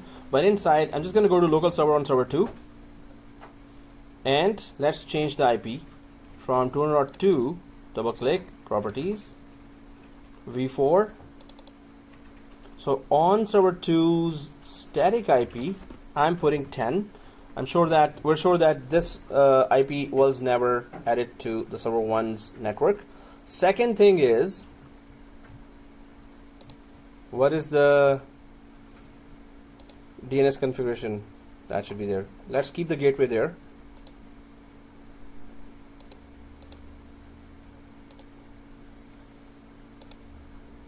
So here, server 10, 200.10, and then what is the preferred DNS? 10. Exactly, 10. And second thing is, let's just first remove the rest of the settings here. Let's just keep it as a separate forest. So scenario would be, of course, that company that you're collaborating with for maybe 1 year or 6 months, or maybe you've bought that company and kept the forest as is. So it will still have that configuration that you will discover. When you connect to that company or try to connect, it will have just its own information. From there, we're going to go ahead, right? This is the configuration you will find there, that it has just its own information. So let's start from there. So first of all, the IP is changed. I hope everyone has done that. So press, yep. Sorry, question. Yeah. Why did they use the default date? Because we need to still communicate with each other. Otherwise, in production environment, what will happen? We will have to create site-to-site VPN connection, Okay. and then we will be able to ping each other. So we're assuming we have that and we're pinging each other. So let's press OK here to just give that IP there. And let's just quickly rename that as well. So server 2 record is there, although it's down, but still, let's just change server 2 to 10 and press OK. Sunday we should sleep early. We are in the bad habit of Saturday late night and then Sunday late night, and then Monday is brutal.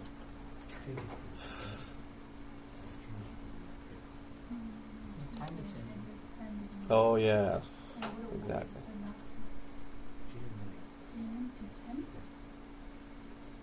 So yeah, if I just sleep during the lecture, let me know. Just wake me up, right?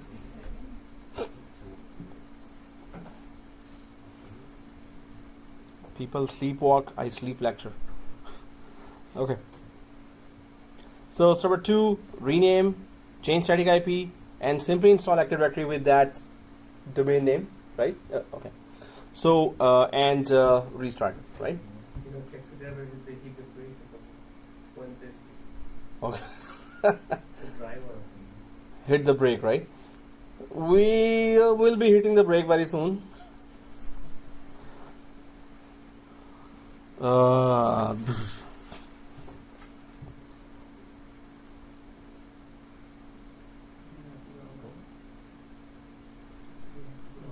Wow, 4 classes a day. This is brutal.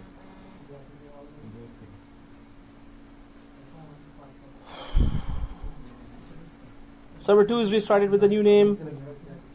So guys, log into the new server and install Active Directory.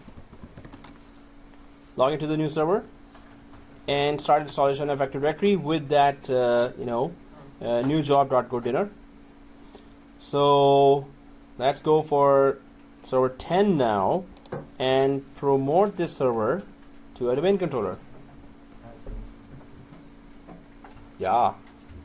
Well, because this is already, we haven't uninstalled the Active Directory roles, so it is still there, basic one. We can just promote it directly to a domain controller here.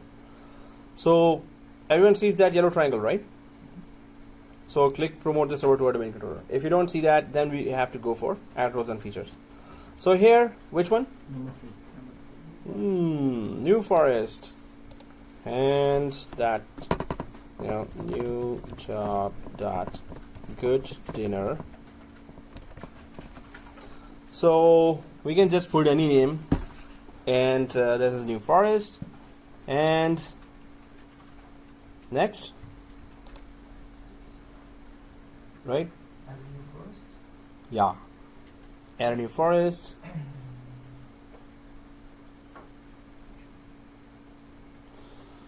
So we have to always make sure about the changing DNS settings.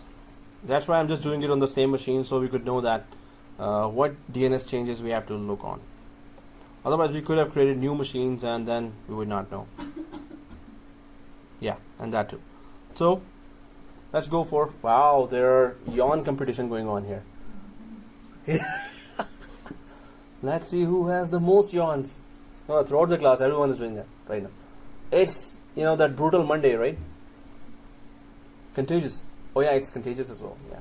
Now I've seen somebody do that. Now I'm also. Oh, it's a natural one. I'm not making that up. Oh, it's stopped processing. So I'm gonna go for Same password. yeah, same class password. So we could keep the settings simple, just to understand the concepts. DNS delegation, nothing to do here. Single name access to Active Directory, nothing to do here. Next. Syswall, next. Install. Wow. We've installed Active Directory so many times now.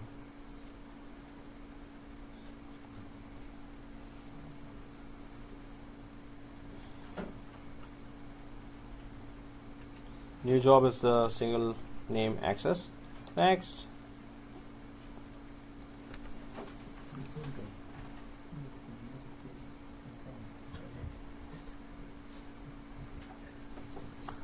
So, yeah, we haven't decided, right? Oh, okay. Popeyes, right? First Popeyes? Oh, no, there's no response from Popeyes owner. Jazz. Oh, you scared everyone, man. Yes. That's an important discussion. No, going on. we were thinking which restaurant, but he said Popeyes haven't been offered yet. Who said? Oh.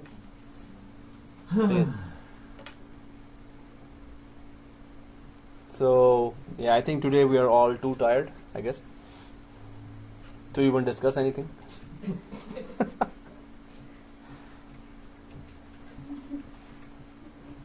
But the day she offered, that was a very good opportunity. Everyone stayed quiet on. That was the first That was day. a rare occasion. It's like, a celestial event. Everyone was probably like too shocked, like really happening. We were coming out of that shock and, the class was done and everyone was gone. So, although I was reminding everyone. Okay. So the translation is hungry people. Translation provided your teacher. Thank you very much. I have an error. Yeah. Verification of received password failed. Oh, Doesn't meet the. Yeah, it has to match. Password. No, doesn't meet the. But that's the password difference. failed. So we're not going for Install this. small ABC, capital ABC, and keep pressing shift. Not stay away. No, it's not that stay away. This Stay time, awake is to log in. this time naan and kebab. Naan kebab. Oh, okay. I thought it was the password we're discussing. It's the food we're discussing. Okay. Whichever is the closest. Don't go for far. No, it's close. It's not that far. Not that far. What does that mean? Markham and Shepherd. No, right here. Pharmacy and Lawrence. Oh, No? kebab naan. Bamiyan is like Yeah, like far. on Moon. Farther. Like what? Farther. Markham? Oh, Thorncliffe, and they're on Markham as well. Markham. It's like way. Kandahar. Oh, Kandahar is in. Markham. Afghanistan. Markham and Shepherd. Everything's in Markham. Oh, Kandahar okay. is out. Yeah, go to Tandoori Grill, Mississauga. Oh yeah, that is And the. just because we're talking about food, the best buffet in Mississauga is Tandoori Flame. Flame. Tandoori Flame. Yeah, sorry, I meant Tandoori Flame. It's on Dundas and We are not talking about the best. We are talking about nearest. cheapest. But it's buffet. But Okay. they Oh, ask, it's they restarting. charge you $1 for everything, if anything to leave in the plate. So every time you get something and you leave it in the plate, That's a new rule, Tandoori Flame? it's always on my No. bed. It's always on my bed. Well, I don't know school, but Exactly. So you eat and yeah, I you eat I it, know it. you get charged $1 extra. Really? That And was then the you rule. put it on a card and then you come back to it and use the same amount. You see same, like it's like it's a way of making you come back. I didn't know that. Tandoori Flame. Tandoori It's on Dundas and No, it's Mississauga. Oh. Dundas and there's some famous here in Ontario, I think. Oh. Okay. Anything tandoori is always good. I don't know any buffet place here. Oh, Scarborough. Scarborough, nothing. Well, even Sai didn't go. Oh. If you was Nope. in Malaysia. At that. Oh, yeah. Smelling Mmm. Yeah. Yeah, that's In where? Oh, Said is again traveling. Oh, he's to again Australia. Australia this time. Uh-huh. Before that, when is the flight? We have to actually gather and 14.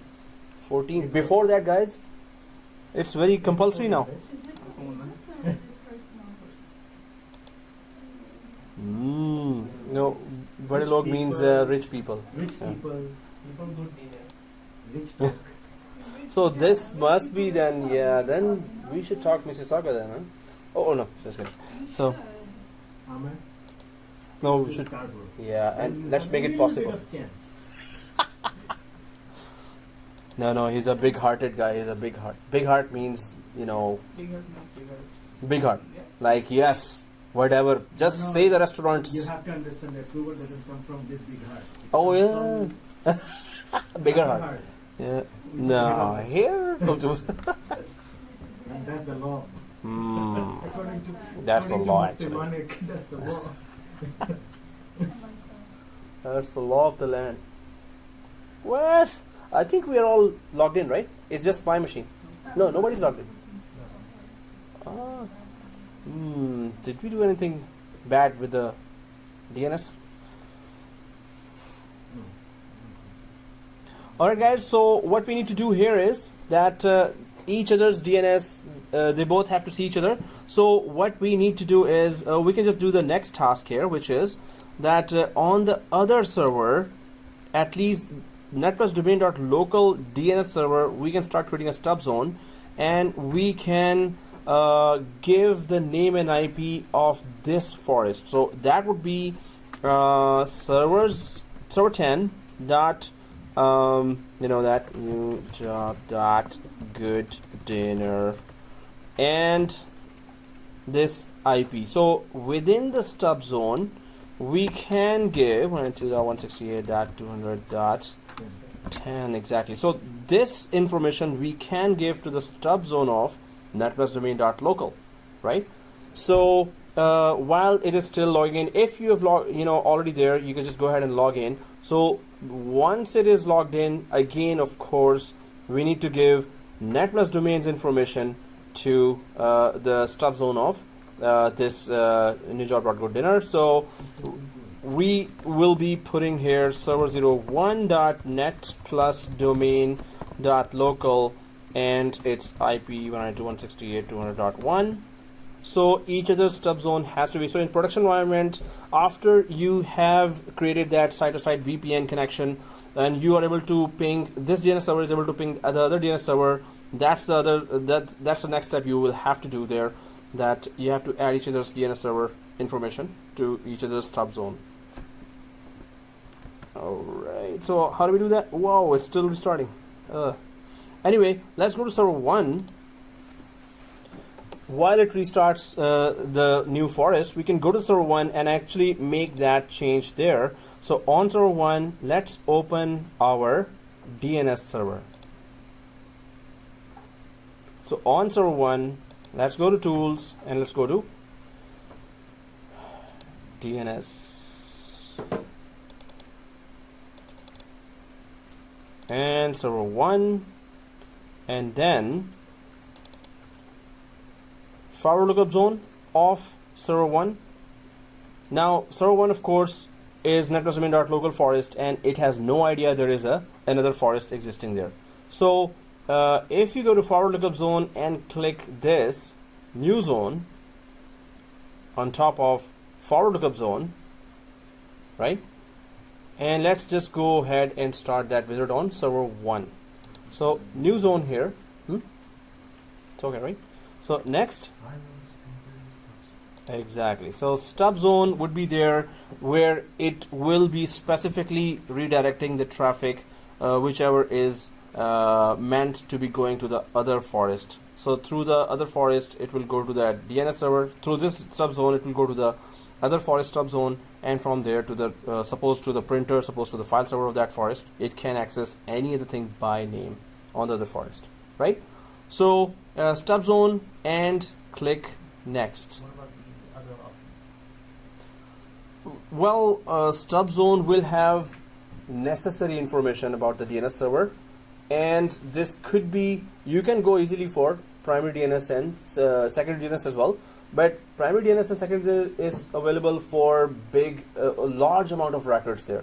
So suppose all their computers you want to be seen here as well, it will create a local database of all the computers. So the secondary zone creates its local database, DNS database, and primary zone creates its local DNS database. Stub zone only has information of the next DNS server.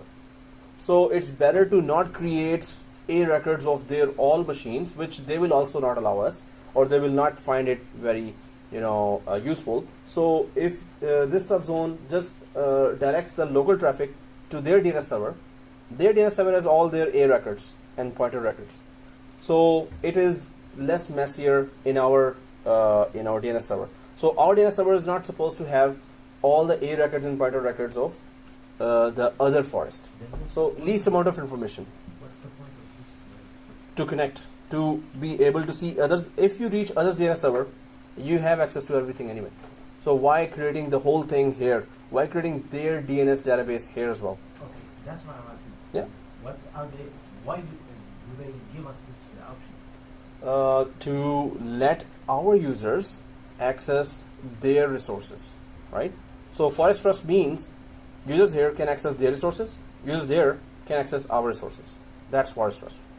So when our DNS server knows their DNS server, so if our user wants to access their printer, so the request will go through our DNS server to their DNS server. Their DNS server will simply say, yes, we have that printer. So confirmation will still be done by their DNS server. So we don't want to have their printer names and their server names added here in our DNS server. Our DNS server may be already very big, having our own local records, so many. We don't want to add their own records as well. So we will redirect to their DNS server. You do that name resolution for our Just users. to reduce the load on our main. Yes, load and security, two things. Yeah. Right. So okay, guys, here stub zone and store the zone in Active Directory. This is always recommended here. So let's click next here on server 1. Now it says here that you want to tell that you're about to create a stub zone to other DNS server in this domain. We have only one DNS server in this domain. Or first option, you want to tell all DNS servers across this forest that you're creating a subzone. So no, we don't want to tell that. We have just one DNS server in this forest as well. Or you want to tell the old DNS servers on the old servers. So none of these options apply to us, right? If we had other DNS servers within domain, if we have other DNS servers within forest, we can replicate this information to all those DNS servers within our forest as well. We don't have any of those, right? So we're just gonna stick to whatever is already selected here and click next. So do we know what to put here? Server 10. Zone name. Portion of DNS namespace. So zone name would be the exact. Zone name would be exact. Domain name. That's it. Not FQDN. Okay. Yeah, new job dot good dinner. Okay. So whenever we say good dinner, we should think of anyway. New job dot good dinner. So that's the zone name. What is the name of the new zone? So that's the new zone here. That for us it's new zone of that forest. And click next. Now it's asking for okay. Now what is the FQDN? Fully qualified domain name of that DNS server. So specify the DNS servers from which you want to load the zone. So of course we know the name and IP. So let's go for the IP. 192.168.200.1, right? 10. So click 10 here, and once you click anywhere else, is it green? Yep. So if it was two branches, if we are pinging each other, so it would do that name resolution there. So what that means, use the above servers to create a local list of master servers. So if that forest has numerous DNS servers, suppose they have a child domain, they have a child domain, they all have a DNS server. So if you click that, it's gonna try to ask this particular DNS server, hey, if you have other DNS servers, I can update that list on my side as well, right? So maybe from this DNS server, you can automatically detect more DNS servers. So if you want that, normally administrators of the other forest say that hey, we're just giving one DNS server to you. Don't gather more information from outside. Even if it's the same forest, even if it's a group of company owning all these companies, right? Still, intercompany security is also a big matter. So least information, just give that information which is required, right? So otherwise, it can build up more DNS server information. Oh, there are 11, 12, 13. They're all DNS servers. Okay, so it will automatically build it. So we can check it if both administrators are okay with that, or it is approved, or we can keep it that way. In our case, it doesn't apply. We don't have an extra DNS server other than that one DNS server they have. So once it is green, click next, and finito. So now you can see that domain name being added here.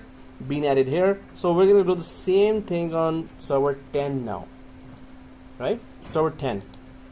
So let's log into server 10 here, and new job /administrator.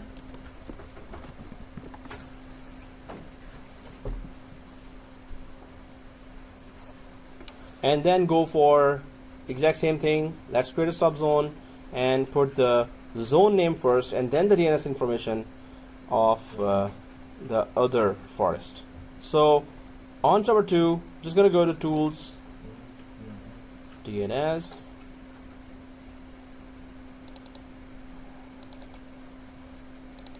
forward lookup zone, right click here, on the top of forward lookup zone, go for new zone, right? Forward lookup zone and new zone. We're all there, right? Stub zone. Next. Yes, it's the same option here to all DNS servers on a domain controller. None of that apply to us. Next. And this time it is Netplus.local. That's the zone name that this forest needs to know. And click next. And then we go for the other IP 192.168.200.1. Exactly. So is it green for everyone? Okay, green compatible. Next. And finito. Guys, now we really need to, before we start the ForestTrust wizard, this was the basis of, before we create a ForestTrust, before we start that wizard of creating a ForestTrust, we need to make sure that DNSs talk to each other. So we're going to run ipconfig first DNS restore DNS now on both servers. So because we made a DNS change, best practice is make sure that it is. So on server 10, I'm opening command prompt admin and then running ipconfig flush DNS ipconfig register DNS. On server 1, ipconfig flush DNS ipconfig register DNS. Server 10, and then same thing on server 1 as well. ipconfig space / flush DNS ipconfig / space / register DNS. Do the same thing with server 1 as well. I'm just gonna write it there as well quickly.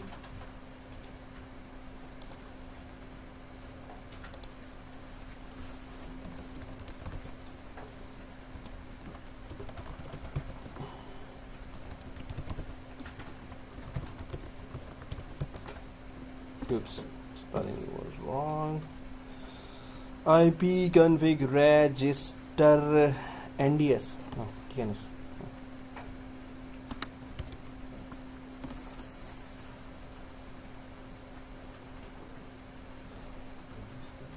No, if the spellings are wrong, then it shows all the commands. So I was going too fast. Register DNS. Yeah. Once that is done, On the same, on the both sides. both sides, server 1 and server 10 both. So guys, let's go for that ForestTrust wizard. Yay! It's like yay! Everyone's saying yay! Very excited. Alright guys, so we're done, right? So we can start the ForestTrust wizard either on server 1 or on server 10, but any one server. From any one side, we can start the ForestTrust wizard, either from server 10 or from server 1. Well, let's go for server 1, but we can start it either from this or from the other, right? Any one area. So when you are going for ForestTrust, maybe that administrator should be on the phone when you're running that wizard, because that administrator will give you an authorized account's username and password that will let the ForestTrust happen from the other side as well. So suppose you're the administrator here in netplusdomain.local and you are about to create the ForestTrust. So the new job.goodinner would be the administrator, its administrator would be on the phone as well to give you just their side of authorized username password to let this ForestTrust happen successfully. So on server 1, minimize, let's go to tools and let's go to domains and trust. Yay! Oh, okay. So in order to create a ForestTrust, of course, you can go to domains and trust for that and click, and now we can start creating a ForestTrust. For that, you have to click netplusdomain.local, but you can do the whole task from their side as well. You just need the administrator password from this side. So netplusdomain.local, if you're there under domains and trusts, right click and go for properties.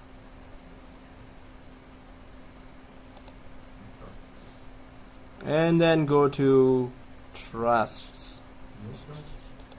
And then go to, somebody's going ahead very fast. 20 years ahead of us. New trust? Okay. So new trust, and let's start now. There is real M here. Kerberos V5 real M. Isn't it called real M? Real one? Trust? Real M. So there's an unreal M and there's a real M. Okay, it's realm. So yeah, I thought somebody will correct me.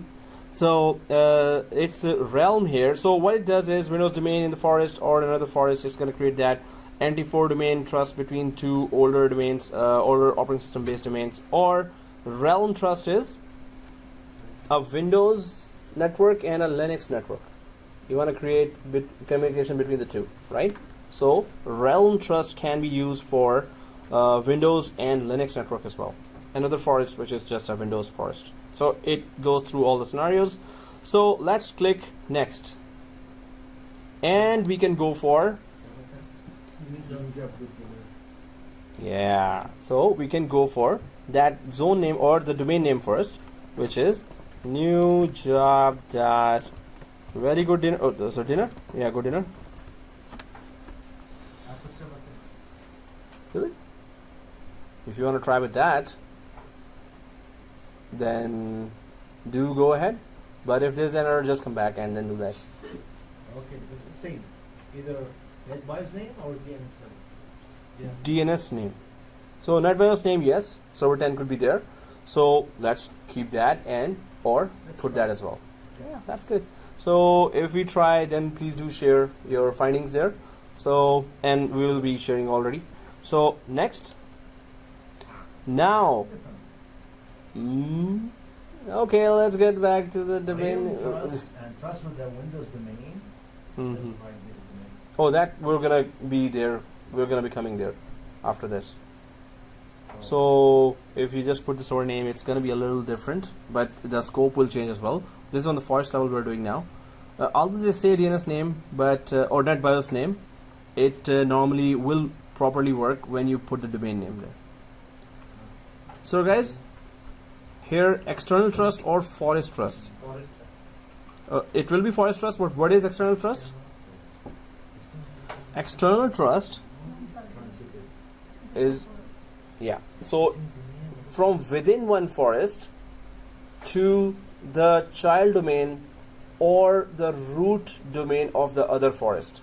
So our forest is netplusdomain.local. From there, you want to create an external trust to another forest child domain, from our forest child domain to the other forest child domain. So external trust can be used. Or our forest child domain to the other forest root domain. You can create a trust relationship. So external trust can be created in both cases. Yeah. So even before creating the forest trust? So yeah, you don't have to already have the forest trust. You can directly create. The main thing is DNSs see each other. You can do this easily. So you can directly create or attach your child domain to the child domain of another forest with this. But we're going for the forest trust level. We want all. So it's going to be all out two-way trust we're going to be creating. That's the easiest one. Then if we know the easiest one, if we can create the easiest one, then you can go for the more difficult scenarios as well at home. So forest trust, if you select that, click next. Now direction is two-way or one-way incoming, one-way outgoing. So if you go for one-way incoming, it says users in this domain, netplusdomain.local, can be authenticated in the specified domain, which is new job. So this means our users can access their resources. So that is called one-way incoming. One-way outgoing is their users can access our resources. That is one-way outgoing, right? One-way incoming, our users are accessing their resources. One-way outgoing is their users are accessing our resources, right? So yes, we're still, hanging in there, right? Hang in there, guys. We're near completion. So two-way and next. So now sides of trust. So it would be both this domain. We don't want a one-sided trust here. We want both sides to trust each other, right? So it's all out two-way trust we're going for. So both this domain and the specified domain will be able to create trust relationship with each other. So their users will access our resources, and our users will be accessing their resources.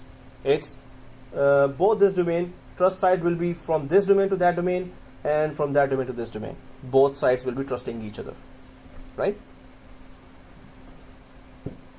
Yes. We said that in the previous step.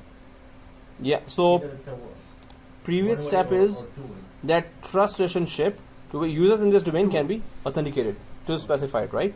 So here, both domain, this option creates trust relationship in both the local and the specified domains. You must have trust relation privileges. So first of all, it says that two-way you want to go, and then do you want us to automatically create that what you decided in previous screen? Do you want us to create automatically that on both sides or not? So first is what way you want to go. So we say two ways. Second is we're gonna automatically do that, or you wanna go first. You wanna create just one way, and then you wanna go there and create one way here. So you wanna go do it step by step, or you wanna do it in one go. As soon as the wizard finishes, it's gonna create two-way trust instead of just this domain. Yeah, it's some companies may want phase-wise that, hey, although we're gonna go for two-way trust, but let us first trust you and start using, or let you guys trust us first, and then we start working. Then we're gonna start the wizard, and then we're gonna go for from your side to our side as well. So let first side trust each other, the second side, then later we can go for second side trusting the first side. So we can go phase wise, or we can go in one, this wizard, we can implement the whole thing right away. So we're going for implementing the whole thing right away. Okay guys, so both this domain and the specified domain. Next. Yes, which username are we talking about?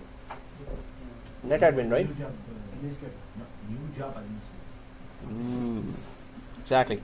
So administrator and the password. Administrator and the password. Well, since our administrator name is the same in both forests and password is the same in both forests, so we'll just put that. Next. Now, outgoing trust authentication level, local forest. So forest-wide authentication you want to give, or selective authentication. So forest-wide means suppose you have 10 child domains there, so all out trust you're giving, or you want to go for selective, which means that no, I just want to give this domains, that server, that server, that server to be accessible from the other forest. Nothing else will be accessible then. So selective would be just more secure. All out means that's it. You can access anything, everything you can manually access. And I can access anything. Yes, and I can access everything, anything. So here it's saying outgoing trust, those guys can have forest-wide access here, right? Those other guys, That forest have access to all our resources throughout the forest, all resources. So this is outgoing trust, local forest. Then we go for next, and it says specified forest, which means now all our forests will have access to all their forests as well. So it's not like you can access our whole forest, but we can access only your only selective things. Can we just check that other option and see what's the... So, well, we can check if the easiest one can happen. If you get an errors in the easiest one. No, I'm not going to continue. Let's see what options does he give us. Okay. If it doesn't go, you're the only one who is fresh here. All others are like,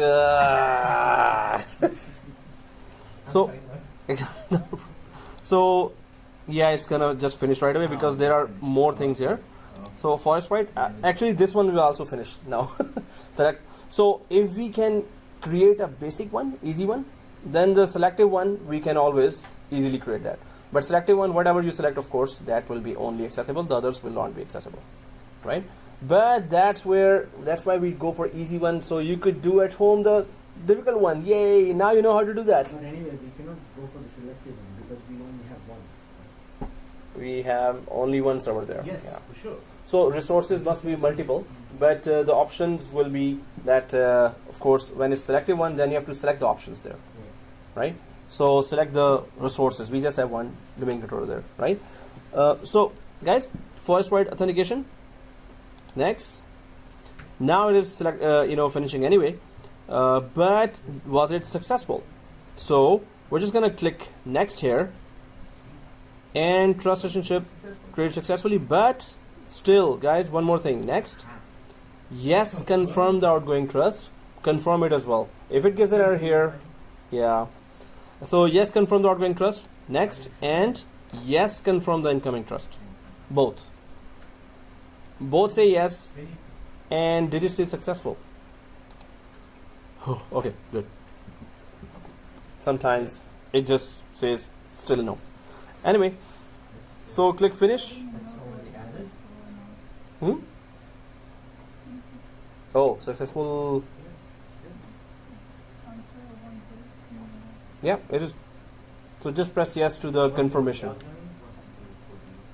So guys, here if you go to this trust, it shows here, but it doesn't show here. It shows within the trusts that there is new domain, new job dot gooder, and trust type is forest. It just shows both types, both ways. So domains trusted by this domain, outgoing trust, and domains that trust this domain, incoming trust. So we get this, but how do we check it? The same way we checked child domain and the same way we checked tree domain. How do we check it? Add each other's users to each other's resources. So now we can add netadmin to the backup operators or any other group of this new job, and new jobs admin to backup operators of Netplus domain.local. If the ForestTrust is successful, you will be able to easily add that. If there's an error, of course, ForestTrust was not successful, right? But of course, domain controllers do not talk to each other here as well. There is total separation of AD administration. Automatically, they do not update each other's records.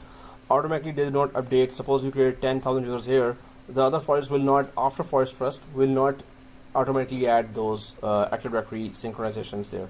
There will be no Active Directory replication. This ForestTrust also acts the same way as parent and child domain, or the parent domain and root domain, tree domain. So on server 1, I'm going to go to Active Directory, and in built-in of server 1, backup operators and members, and add. Guys, we have to check two-way trust relationship. If one way it is working, that doesn't mean that the second way it will be working as well. So you have to check both ways, right? So here on server 1, I'm just gonna go for locations, and there's that new job.go dinner. Press OK, and their administrator is just administrator is the name. Check name. Okay, yes, I can easily add their administrator to my security group. I'm gonna go do the same thing on their Active Directory now. So Active Directory users and computers on the new job.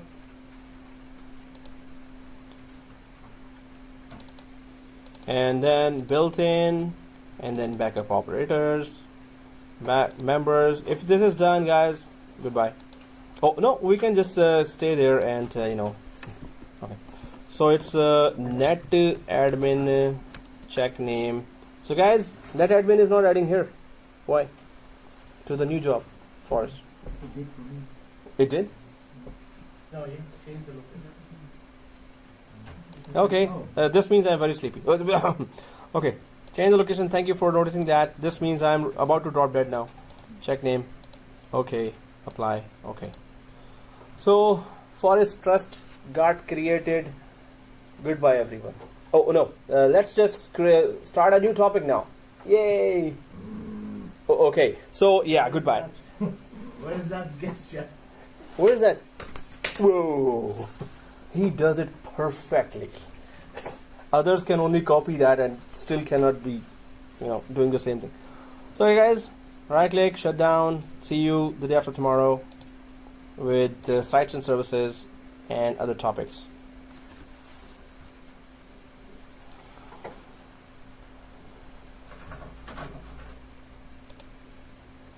So hey, we did have an email, right? So you also forgot and I also forgot, right? So let's remind each other that tomorrow before 2 o'clock if there's an email, There is no point of reminding. I will forget that. So I will remind you to remind me, right? Just kidding. I hope I remember by tomorrow because that